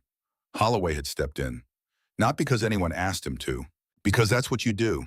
He'd helped his sister-in-law with rent, paid for school clothes and soccer leagues, and the 100 small expenses that a missing father leaves behind. He'd coached Junior's Little League team and driven Sadie to dance recitals and sat in the front row at every school play because those seats should never be empty. He'd been there for every milestone. First bike ride, first heartbreak, graduation. Junior was 20 now, studying engineering at State. Sadie was 22 and teaching 2nd grade in the same school district where she'd learned to read. They turned out good, better than good. And every time someone told Holloway he'd done a remarkable thing by stepping in, he'd shake his head and say, Danny would have done the same for mine. That was the truth. Danny would have. Without hesitation. Without calculation. That's what brothers did. He knew what it meant to honor a brother by caring for his children. He'd been doing it for 12 years.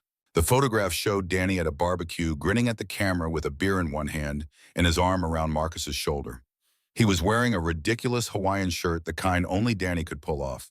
His smile was the kind of smile that made rooms brighter. Marcus stared at that smile for a long time. He thought about the phone call with Grace Morrow, about the steel in her voice, about a 6-year-old boy making welcome signs for people he'd never met. He thought about what Danny would say if he were sitting across this table right now. He already knew the answer. Danny would have looked at him with that crooked grin and said, Marcus, you're overthinking this. It's a kid's birthday party. Let them ride. But Danny had always been the simple one. The one who made decisions with his gut, while Marcus made them with spreadsheets and risk assessments. Danny would have been right, of course. Danny was almost always right about the things that mattered. But being right and being chief of police were 2 different things, and the gap between them was where careers went to die. Holloway set the photograph down. He picked up the phone and called his deputy chief. Tell the deployment team to stand by, he said. I'll make the final call at 0500. Then he sat alone in his kitchen and waited for the answer to find him. On Maple Ridge Drive, Dolores Whitfield's living room was full of concerned neighbors holding a late-night emergency session. Some advocated for physically blocking the streets in the morning. Others argued for media presence cameras to document whatever happened. Dolores was on her phone coordinating with the same city council member she'd been calling all week, trying to build enough political pressure for an official intervention. But even among the concerned, doubt was creeping in. A few of them had read Grace's full post, had seen the photographs, had watched the outpouring of support from across the country. One woman who'd been firmly in Dolores's camp just days ago quietly suggested that maybe they were on the wrong side of this one. Dolores shut it down immediately. This wasn't about emotion, she insisted. This was about order, safety, procedure, property values. But her voice had lost some of its sharpness. And when the meeting finally ended and the neighbors filed out and she stood alone in her immaculate living room. Dolores Whitfield thought about the crayon invitation Grace had held up on her doorstep. All of Daddy's friends, in a 6-year-old's handwriting. She pushed the thought away, locked the door, turned off the lights. But sleep didn't come easily. She lay in her bed in her perfectly ordered house with its alphabetized spice rack and its color-coded filing system, and its 17 years of predictable, manageable suburban life, and she felt something she hadn't felt in a long time: uncertainty. The awful, gnawing suspicion that the thing she'd spent all week fighting might not be the threat she believed it was, that the invaders she'd been warning everyone about might be something else entirely. She thought about her own husband, gone 9 years now. Heart attack in the driveway on a Sunday morning. The neighbors had been wonderful then. Casseroles and sympathy cards and offers to mow the lawn. She'd needed that kindness. She'd survived on it. Was this so different? She rolled over and closed her eyes and told herself it was completely different. Scale, safety, order. Those things mattered. They had to matter, because if they didn't, then Dolores Whitfield didn't know what she'd been doing for the last 12 years on the HOA board. On highways across America, riders pushed through the darkness. Groups of 50 bikes traveling in formation, their headlights cutting through the night like a procession of fireflies. Packs of 100 moving together, disciplined and purposeful. Solo riders pushing their limits, stopping only for gas and coffee, racing against the clock to make it by Saturday morning. At gas stations and rest areas, curious travelers asked where they were all going, and the answer was always the same: simple and clear, and carrying a weight that made strangers stop what they were doing and listen. We're going to keep a promise. Some of those strangers cried. Some pulled out their wallets and tried to contribute gas money. A truck driver in West Virginia saw the convoy passing and honked his horn for 6 straight minutes. A gas station owner in rural Ohio, after learning why 50 bikes were filling up at his pumps at midnight, refused to take payment. His nephew had died of cancer at 31, he said. Left behind twin girls. He understood. The brotherhood of the road was a real thing, not a metaphor, not a bumper sticker philosophy.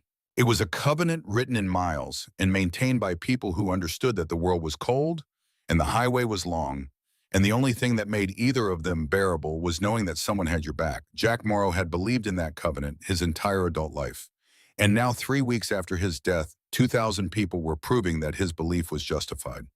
Dutch Kessler pulled over at a rest area somewhere in Wyoming at midnight. His hands were aching, the arthritis turning his knuckles into knots of pain that even the prescription painkillers couldn't fully quiet. His back was a symphony of complaints. His doctor would have a stroke if he knew Dutch was out here. He sat on a bench under a security light, surrounded by the sounds of interstate traffic and crickets and the settling tick of his cooling engine. He pulled a photograph from the inside pocket of his vest, old and creased, the edges soft from years of handling. Jack Morrow at 25. Standing next to his first Harley, a beat-up Sportster that had no business running as well as it did. Grinning like he owned the world, which in that moment, standing on that highway with the sun going down and the road stretching out in front of him, he did. Dutch touched the photograph gently with a finger that trembled from pain and age and something else. Something that felt like the weight of time, of years gone by, of all the rides they'd taken and all the rides they hadn't, and all the distance between what was and what might have been. "I'm coming, brother," he said to the photograph, the words barely audible above the highway noise. "We're all coming." He put the photograph back in his pocket. He stood up, ignoring the protest of his joints.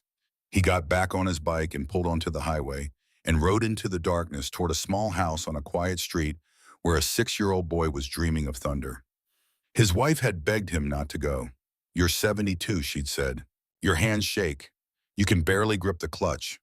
What if something happens on the road?" Dutch had kissed her forehead and said, "Something already happened.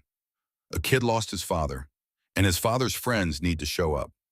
She'd packed him a thermos of coffee and 2 sandwiches and watched him ride away with the expression of a woman who had long ago accepted that loving a biker meant accepting that some calls couldn't be ignored no matter how much your bones protested. And as the first pale light of Saturday morning began to appear on the eastern horizon, 2,000 points of light were converging from every direction. 2,000 engines warming up in parking lots and driveways and gas stations. 2,000 people who had never met Liam Morrow but understood in the marrow of their bones that a dead man's promise to his child was worth crossing a continent for. The coordination was remarkable. Without a central command, without official organization, the Brotherhood had assembled itself the way it always did, through phone trees and group chats and the ancient informal networks that connected riders across the country like a nervous system that never slept. Chapter presidents communicated routes and arrival times. Experienced road captains organized formations. Safety riders positioned themselves at the front and back of each group to manage traffic and keep pace disciplined. It was purposeful, the kind of organized chaos that looked effortless from the outside but required decades of collective experience to execute. These were not reckless people. They were people who understood that 2,000 motorcycles moving through a residential neighborhood required precision and respect, and they intended to deliver both. Grace stood at her bedroom window watching the sky lighten. She hadn't slept. Holloway hadn't called back. She didn't know what the morning would bring. She didn't know if the police would be waiting with barricades, or if the neighbors would be standing in the street with protest signs, or if this whole beautiful, impossible thing was about to collapse into the worst heartbreak of her son's young life. Down the hall, she could hear Liam stirring. It was barely 6 o'clock, but the boy's internal clock had been reset by anticipation. She heard him sit up in bed, heard the rustle of Jack's jacket falling from his shoulders as he moved, heard his feet hit the floor with the soft thud of a child too excited to stay horizontal. "Mommy, is it today?" Grace pressed her forehead against the cool glass and closed her eyes and whispered words into the silence that were half prayer and half defiance. "They're coming, Jack. All of them. And nobody is going to stop this. Not the city, not the HOA, nobody. Your boy is getting his thunder." Outside, the street was silent, empty, not a single motorcycle in sight. And for one terrible, endless moment, Grace thought no one was coming after all. Then in the distance, she heard it, faint at first, like something imagined, like the memory of a sound rather than the sound itself. A low rumble, growing louder. The first motorcycle appeared on the horizon at exactly 6:47 in the morning. Grace saw it from the window. A single headlight in the dawn light moving slowly down the main road toward their neighborhood. It was alone for a moment, solitary and almost peaceful, like the first note of a symphony before the orchestra joins. Then there were two, then five. Then the single bikes became pairs, and the pairs became groups, and the groups became something that looked less like vehicles and more like a force of nature rolling toward them with the inevitability of a tide. One became 20, 20 became 50. 50 became 100, and the 100 became a river of chrome and leather and American flags that stretched back along the road so far that the end of it was invisible, lost somewhere beyond the curve of the earth. The sound arrived before the full sight of them, a vibration that started in the ground and traveled up through the foundations of every house on Maple Ridge Drive, through the floors and the walls and the windows until it wasn't so much heard as felt. A physical presence, a tremor in the chest, the kind of sound that makes your body understand before your mind catches up that something enormous is happening. House alarms began triggering from the vibration, their shrill electronic beeping adding a frantic counterpoint to the deep rolling thunder of the engines. Car alarms joined in their horns, blaring in protest at the disturbance. Dogs throughout the neighborhood erupted in barking, some frantic, some joyful, all of them responding to the primal energy that 2,000 motorcycles poured into the morning air. Neighbors emerged from their houses drawn by the sound the way people are drawn to the edge of storms. Some came out in fear, standing on their porches with phones in hand, ready to call for help. Others came out in wonder, their mouths open, their hands hanging forgotten at their sides, watching something they would talk about for the rest of their lives. The police were already in position. Chief Marcus Holloway stood at the entrance to the neighborhood, with officers stationed at every intersection. Traffic cones marked the roads.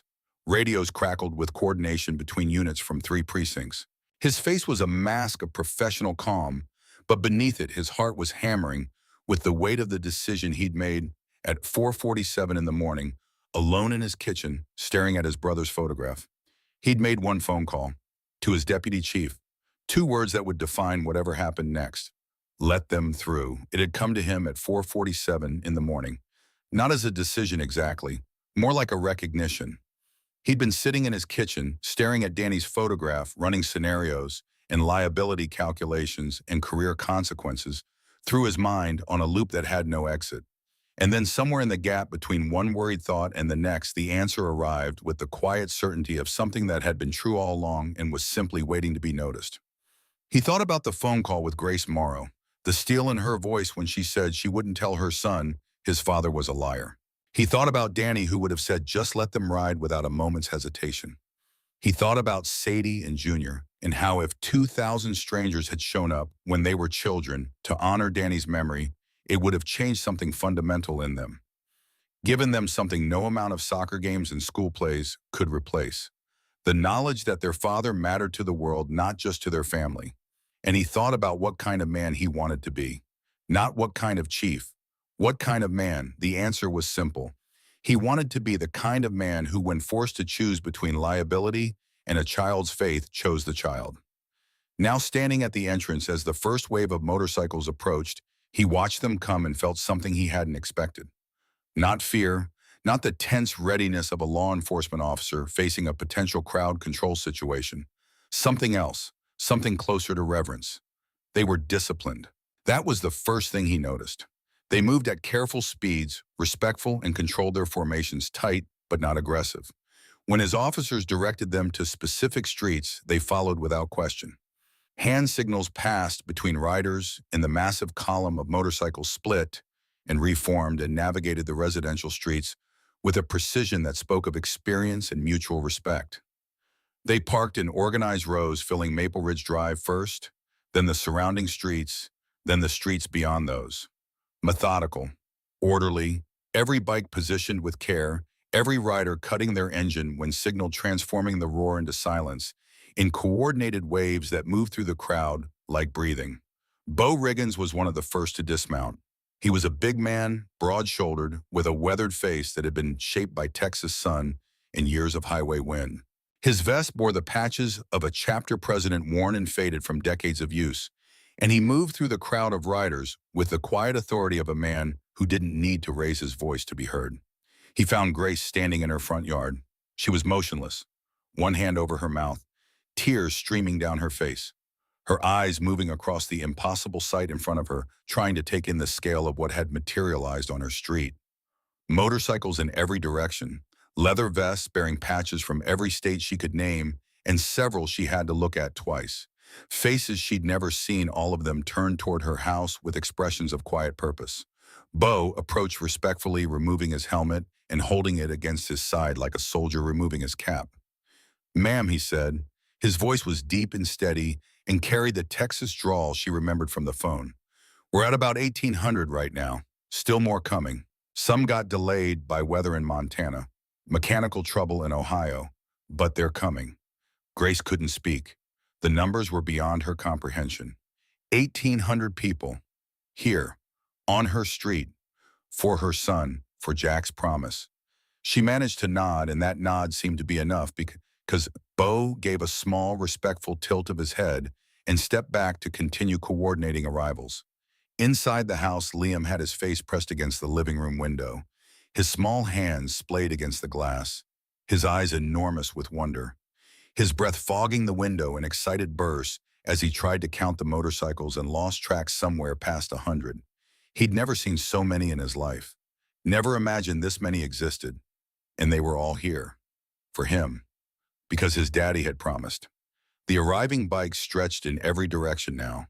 Leather vests bearing patches from California, Texas, Florida, Maine, Washington, Arizona, Colorado, Ohio, Montana, Georgia. Chapters from cities Liam had never heard of and states Grace had never visited. The riders themselves were as diverse as the country they'd crossed, young and old, men and women, veterans with service patches and teachers with school district pins and construction workers with calloused hands and nurses who'd taken personal days, mechanics and ministers and retired cops and college students who'd borrowed their father's bikes. Every background imaginable, every walk of life united by the brotherhood of the road and the sacred nature of the promise that had brought them here. Some had ridden through rain, some through cold, some through the kind of long, flat highway monotony that tests your commitment with sheer boredom. But they'd kept going, all of them, because somewhere ahead a boy was waiting for thunder. Grace went inside. She knelt in front of her son and helped him into his leather vest. She'd taken it to a seamstress the week before, had the size adjusted so it fit his growing frame, because she'd believed or needed to believe that this day would come. The leather was soft and worn and still carried the faint scent of Jack's cologne and engine oil, a smell so specific and so associated with safety and love that it made Liam's eyes go bright and liquid. The Morrow Jr. patch was still on the back. Grace ran her fingers over it and thought of Jack in the garage choosing the font, choosing the thread, making something for his boy that was more than a garment. It was an identity, a belonging, a place in a world that the Borrow was about to discover was much larger and much kinder than anyone had told him. She smoothed his hair, straightened his collar, wiped a smudge of breakfast from his chin. Ready, baby? Liam nodded. His small jaw was set in an expression of such determination that Grace had to look away because it was Jack's face. It was exactly the expression Jack made when he was about to do something that mattered, and seeing it on their son was both the most beautiful and the most painful thing she had ever witnessed. She took his hand and walked to the front door. The morning light was golden, the kind of autumn light that makes everything it touches look like a painting, warm and sharp, and slightly too beautiful to be real. Grace opened the door and stepped onto the porch with Liam beside her, and the world opened up. 2,000 people stood before them, a sea of leather and chrome and weathered faces stretching in every direction, filling the street and the yards and the sidewalks and the spaces between parked cars. American flags mounted on handlebars stirred in the morning breeze. Patches from every corner of the country caught the light, and every single face was turned toward the porch where a 32-year-old widow and her 6-year-old son stood blinking in the sun. Bo Riggins caught sight of them. He raised one hand. The signal passed through the crowd like a wave, a ripple of movement that started at the front and traveled backward, reaching the riders at the far end of the street in a matter of seconds. And then something happened that would haunt every person present for the rest of their natural lives. 2,000 bikers removed their helmets simultaneously. The movement was so unified, so coordinated in its spontaneity, that it felt rehearsed, though it wasn't. It was simply respect manifesting at the same moment across an entire community. 2,000 helmets held against 2,000 chests as 2,000 heads bowed in silence.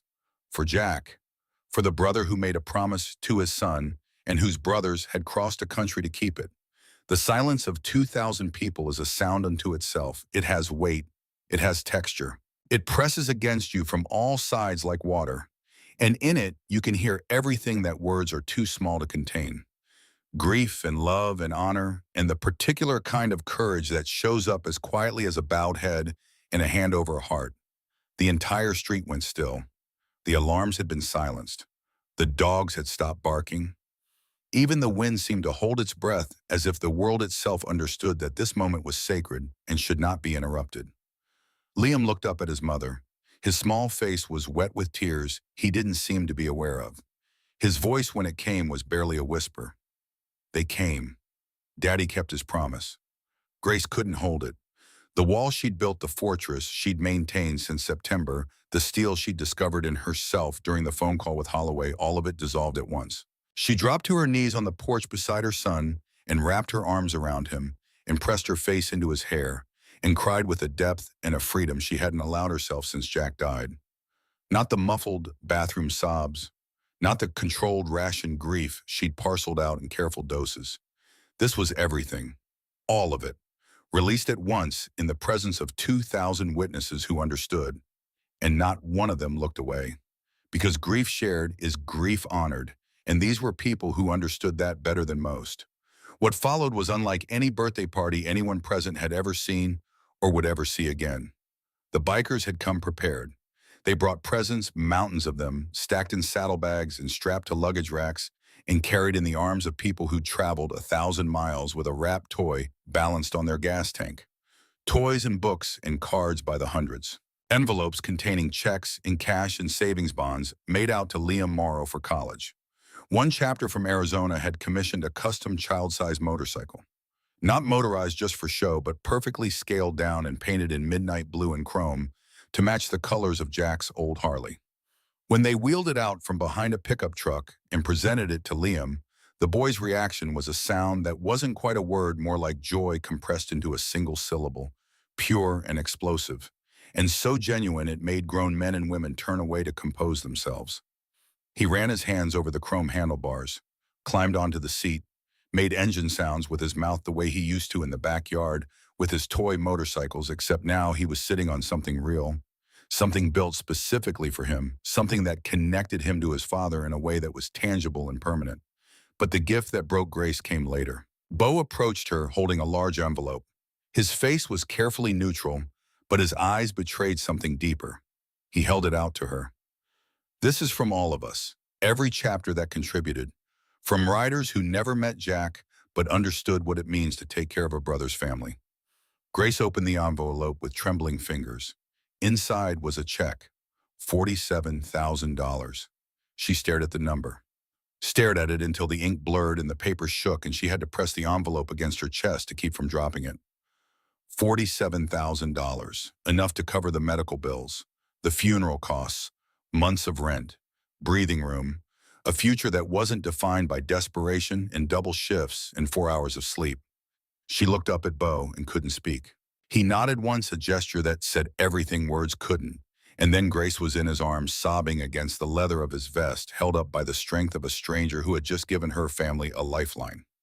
The cake came out next, a massive sheet cake that Eleanor, the retired school teacher 3 doors down, had coordinated with a local bakery, decorated with frosting motorcycles and "Happy 7th Birthday, Liam" in bright blue letters. 2,000 people sang happy birthday, their voices combining into something that transcended melody and became instead a wall of sound, a declaration, a promise of its own. Liam stood in front of the cake, his cheeks flushed, his vest proudly displayed his gap-toothed smile wider than Grace had seen it since before the diagnosis. He blew out the candles and 2,000 people cheered with a force that rattled windows 3 streets away. Grace cut the cake with hands that wouldn't stop trembling, not from fear, but from the sustained emotional overload of a morning that had exceeded every expectation she'd ever had about anything. Eleanor and several other neighbors had organized plates and napkins and folding tables, and the cake was distributed through the crowd by a chain of hands, each piece passing from rider to rider, with the easy coordination of people accustomed to sharing. Liam ate his piece sitting on the custom motorcycle from Arizona, frosting on his nose crumbs, on his vest, looking like the happiest child in the recorded history of birthday parties. Riders gathered around him, telling jokes, making engine sounds, asking him questions about his favorite type of motorcycle, treating him not as an object of pity, but as one of their own, a brother's son, their family. Then Bo presented Liam with one more thing, a prospect vest from his father's original chapter. Child-sized, with a patch that read honorary member and Jack Morrow's chapter name stitched beneath it. Bo helped him put it on over the Morrow Jr. vest, layering the leather like layers of belonging, and Liam stood there looking like a miniature version of the father he'd lost, surrounded by the family his father had chosen. Chapter presidents from across the country lined up to shake Liam's hand, each one kneeling to his level, each one taking a moment to tell him something about Jack. A story, a memory, a piece of the man that Liam would never have known otherwise. Your dad once rode through a hailstorm in Kansas because he'd promised a brother he'd be at his wedding, showed up with welts all over his arms and a grin on his face. Jack Morrow helped me rebuild my transmission at 2 in the morning on a Tuesday. Never asked for a dime, wouldn't even let me buy him breakfast. I saw your father ride 400 miles in the rain to attend a funeral or a man he had only met once. That's who he was. He showed up. They were giving Liam something beyond memories. They were giving him dimensions, filling in the outline of a father with color and texture and detail, making Jack real in ways that a 6-year-old could carry with him as he grew, adding layers to the portrait of his hero, ensuring that Jack Morrow would remain vivid and specific and alive in his son's mind long after the natural fading of childhood memory. Dutch Kessler waited at the end of the line. He'd been standing for over an hour, leaning against his bike, watching the celebration unfold with patient, glistening eyes. The ride had cost him. His hands were worse than when he'd started, swollen at the knuckles, and his back had locked up somewhere in Nebraska and hadn't fully released since. His doctor was going to be furious. His wife was going to cry. None of that mattered. When his turn came, he lowered himself to one knee with a slowness that betrayed every one of his 72 years. His joints protested in sharp, audible complaints. A younger rider nearby stepped forward to help, but Dutch waved him off with a look that said, "Some things you do yourself." He reached Liam's level, eye to eye, his weathered face creased and sun-darkened, with a beard gone white at the edges, was close enough for Liam to see the tears caught in the deep lines around his eyes. "Your daddy was the best of us," Dutch said.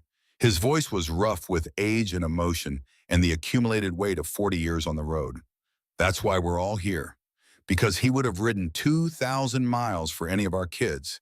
He did ride that far more than once for people who needed him." He reached into the inside pocket of his vest and pulled out the photograph. Jack, at 25, standing next to his first Harley, grinning like he owned the world. Dutch held it out to Liam. "This is from a long time ago, before you were born, but that's your daddy." And that smile right there, that's the smile of a man who knew exactly what mattered in life. Liam took the photograph with both hands, carefully the way he'd learned to handle the tubes in the hospice room. He studied his father's young face with an intensity that was almost adult in its focus. Then he looked up at Dutch with those brown eyes, Jack's eyes, and said, "He looks happy." "He was," Dutch said. "He was the happiest man I ever rode with. And we'll always be here for you, buddy. Always." That's not just a promise from me. That's a promise from every person standing on this street today. You're one of us now. You always were. Dutch put his hand on Liam's shoulder, and the boy, moving on an instinct that nobody taught him, stepped forward and hugged the old man. Dutch's arms, stiff and aching, wrapped around the child, and for a moment the 72-year-old biker, with his arthritic hands and his doctor's warnings and his 1,500-mile ride, held a 6-year-old boy the way a grandfather holds a grandchild, with the particular tenderness of old age encountering new life. 3 houses down, the transformation had already begun. The neighbors who'd been afraid were beginning to see. The leather and the patches and the loud engines had delivered something entirely different from what they'd imagined. These weren't criminals. These weren't threats. These were electricians and nurses and truck drivers and retired school teachers and small business owners who happened to ride motorcycles.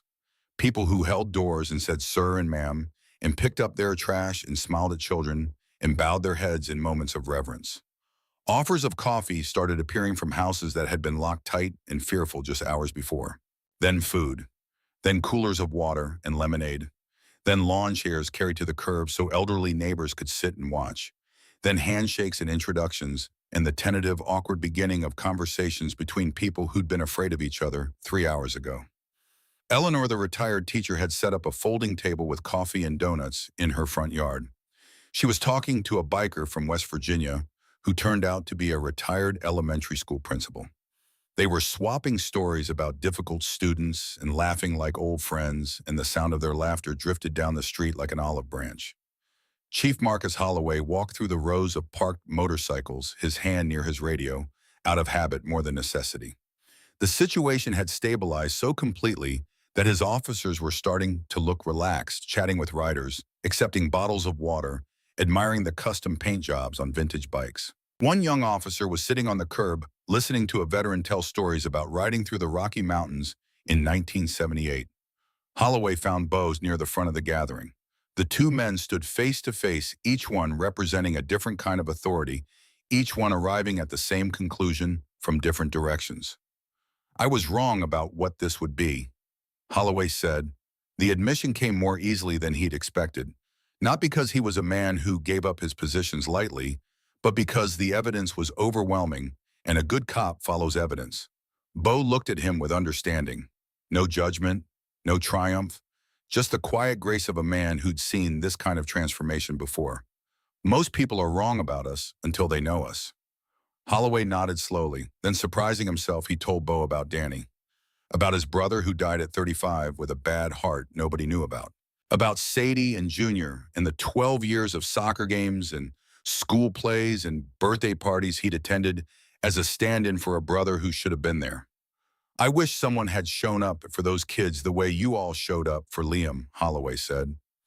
His voice was quiet and honest and carried the weight of a regret he hadn't fully acknowledged until this moment. "I wish Danny's memory had been honored with something this powerful, this meaningful." Bo put his hand on Holloway's shoulder. It was, he said, you showed up every day for 12 years. That's the same thing, Chief, just stretched out over time instead of compressed into one morning. The two men stood there in a silence that held no tension, only mutual recognition. Then something unexpected happened. Dolores Whitfield appeared at the edge of the crowd. She'd walked across the street, something Grace had been certain she would never do. Her posture was different. The rigid certainty that had defined her all week was gone, replaced by something smaller, more uncertain, more human. She approached Grace with hesitant steps, her hands clasped in front of her, her chin trembling in a way that undid the carefully maintained composure she'd worn like armor for 17 years. When she reached Grace, tears were streaming down her face. Not the controlled kind, the messy, undignified kind.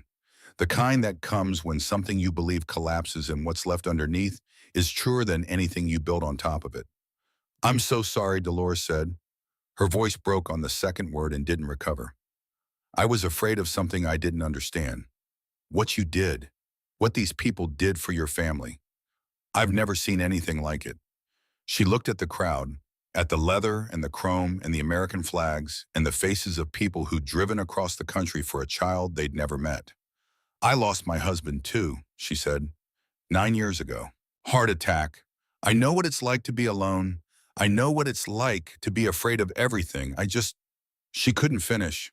The words dissolved into the kind of crying that comes from a place deeper than language can reach. Grace pulled her in, held her. Dolores Whitfield, who had filed complaints and called emergency meetings and contacted the police and the city council, and the mayor and the media, sobbed against the shoulder of the woman she tried to stop.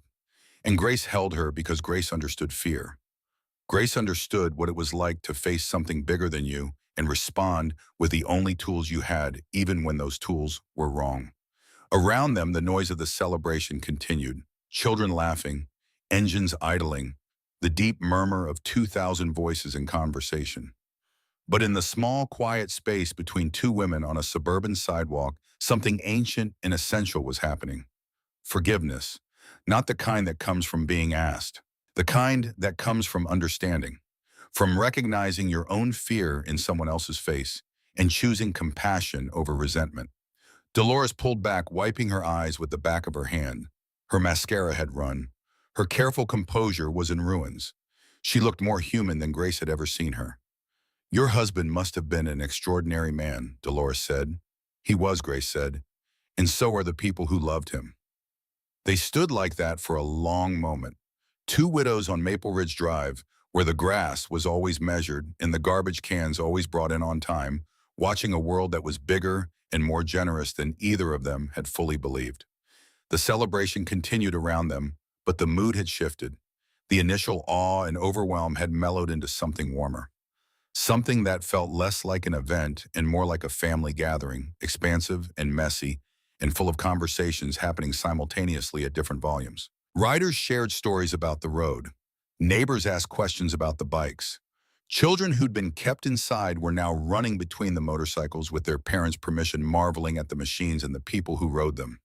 A little girl from 2 doors down sat on a Harley from California while her mother took pictures.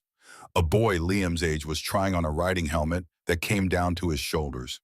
The fear was gone, replaced by curiosity, and the curiosity was quickly becoming something that looked very much like friendship.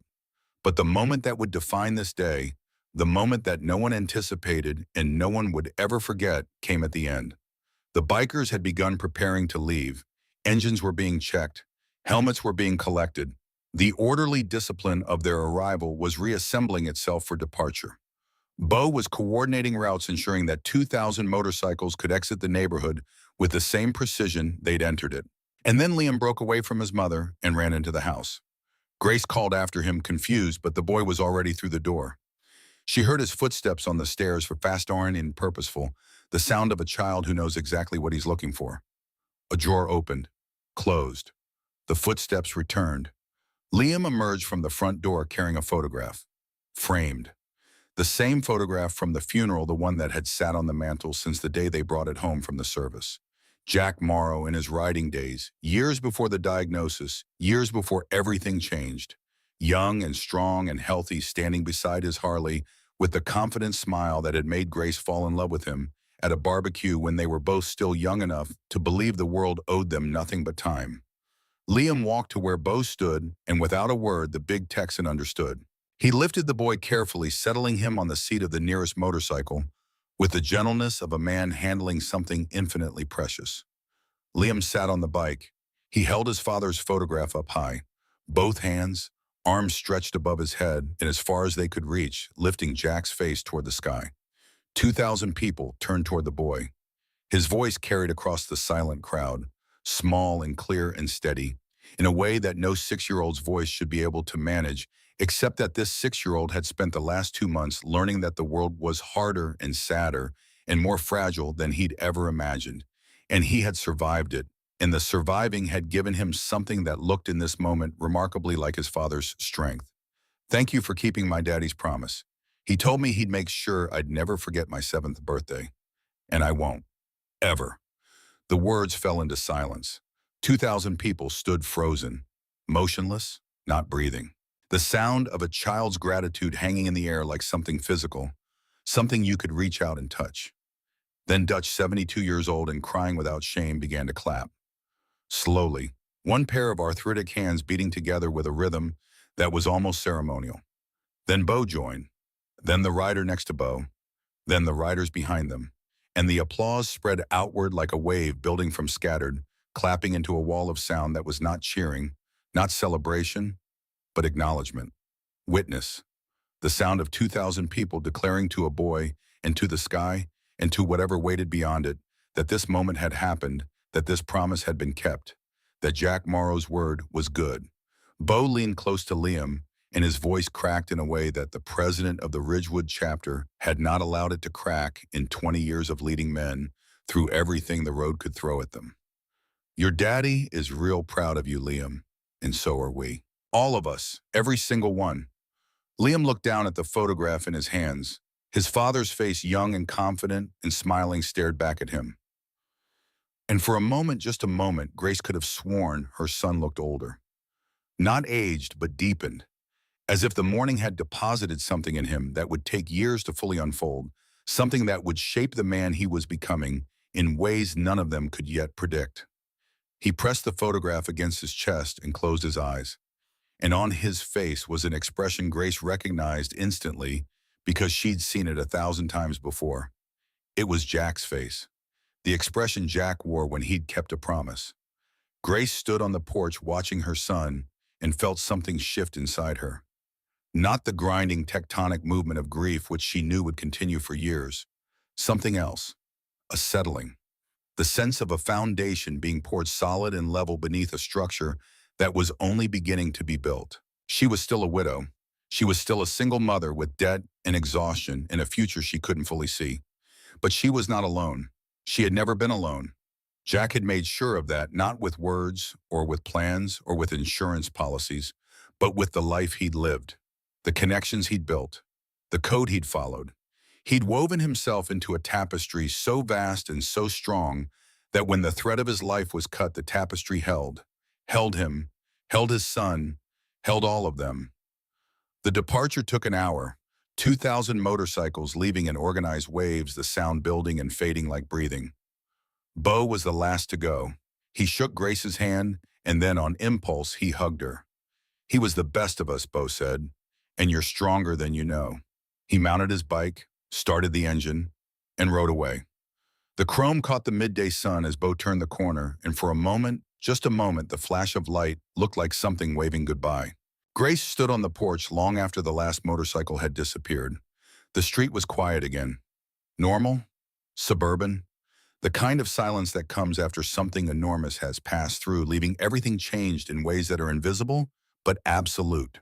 Tire marks on the asphalt, a few stray napkins being chased by the wind, the faint smell of exhaust mixing with the autumn air. These were the only physical evidence that 2,000 people had been here, that a dead man's promise had been kept on a Saturday morning in a neighborhood that would never be quite the same. Eleanor was already cleaning up stacking folding chairs with the efficient contentment of a woman who had witnessed something worth witnessing. Gerald was picking up trash with a garbage bag, whistling. Even Janet, who'd been one of Dolores's strongest supporters, was helping sweep the sidewalk. And when she caught Grace's eye, she gave a small nod that said more than any words could have managed. The neighborhood had changed, not in the dramatic Hollywood way where enemies become best friends and everyone lives happily ever after, but in the quieter, more real way where people who were afraid discover that the thing they feared was not what they imagined, and the discovery leaves a door open that was closed before. Some of them would walk through that door, some wouldn't, but the door was there now, and that was enough. Liam sat on the front steps, his father's photograph in his lap, his leather vest still on. He was quiet in the way of children who have experienced something too large for their current vocabulary and are storing it away for later, for the day when words grow big enough to hold it. Grace sat down beside him. She put her arm around his shoulders and pulled him close. "Was it good, baby?" Liam nodded. Then he said something that Grace would carry with her for the rest of her life, a sentence so simple and so true that it contained the entire day inside it. Daddy was right. It sounded like thunder. Grace kissed the top of his head. She closed her eyes, and for the first time in months, the weight on her chest lifted enough for her to take a full breath. That evening, after the street had been cleaned and the neighbors had retreated to their houses and the day had cooled into a gentle autumn dusk, Grace sat on the porch alone. Liam was inside asleep on the couch, the new Prospect vest on over his old one, the photograph of Jack clutched to his chest, the way he used to clutch his father's jacket. He'd fallen asleep mid-sentence the way children do when joy has exhausted them more thoroughly than any grief ever could. Grace held a cup of coffee that had gone cold in her hands. She stared at the empty street where 12 hours earlier, 2,000 motorcycles had stood in silent tribute. The evidence of their presence was mostly gone now. A few tire marks, a lingering trace of exhaust in the evening air. Nothing that would tell a stranger what had happened here. But Grace knew, and Liam knew. And somewhere in the great web of highways and back roads that connected this country from coast to coast, 2,000 people were riding home knowing they'd kept a promise that mattered. She thought about Jack, not the sick Jack, not the Jack in the hospice bed with tubes and machines and the terrible fragility of a body being consumed.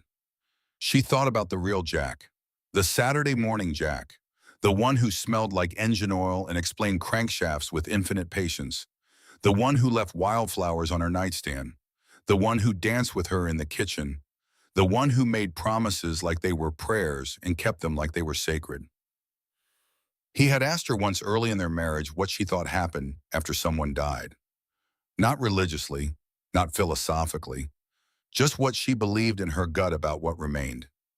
She'd said she didn't know, that it scared her to think about. Jack had said he thought people lived on in the things they set in motion, that every kindness and every promise and every moment where you showed up for someone created a ripple, and the ripple kept going after you were gone, bouncing off the lives you touched, and the lives those lives touched, expanding outward in every direction forever. You don't have to believe in heaven, he'd said. You just have to believe that what you do matters. Because it does. Long after you're gone, it does. Grace hadn't fully understood what he meant then. She understood now. Jack Morrow was gone.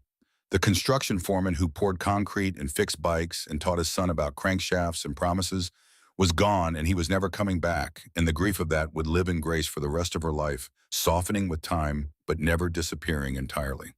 But what Jack set in motion was still moving, still rippling, still expanding outward in every direction. 2,000 people on the road tonight, carrying pieces of this day back to their own lives, their own families, their own communities. A neighborhood that had been divided by fear and was now slowly, tentatively learning to be something different. A police chief who had rediscovered what his brother would have wanted. A 72-year-old man with arthritic hands who had ridden 1,500 miles because a promise was a promise. A woman named Dolores, who had spent a decade building walls and had just for the first time let one of them fall. And a 6-year-old boy sleeping on the couch with his father's face pressed against his heart, who would grow up knowing two things with absolute certainty: that his daddy's word was sacred, and that the world, for all its cruelty and loss and unfairness, was full of people who believed in keeping promises. Grace set down the coffee cup. She went inside. She lifted Liam gently from the couch and carried him upstairs, marveling, as she always did, at how heavy a sleeping child could be, how the dead weight of trust made them feel twice their size. She laid him in his bed, pulled the blanket up, tucked Jack's jacket around his shoulders, because some rituals are too important to change even when new ones have been added. She stood in his doorway and watched him sleep. His breathing was even and deep, the breathing of a child who had been filled up instead of emptied out. She whispered into the quiet room to her son and to her husband and to the empty space where she chose to believe Jack was still listening. You kept your promise. The sun climbed higher. The street returned to its ordinary rhythms. A garbage truck made its rounds. A neighbor walked a dog.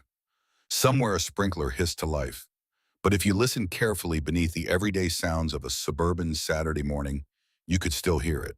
Fading, distant, but unmistakable. The sound of 2,000 engines. The sound of a promise kept. The sound of thunder.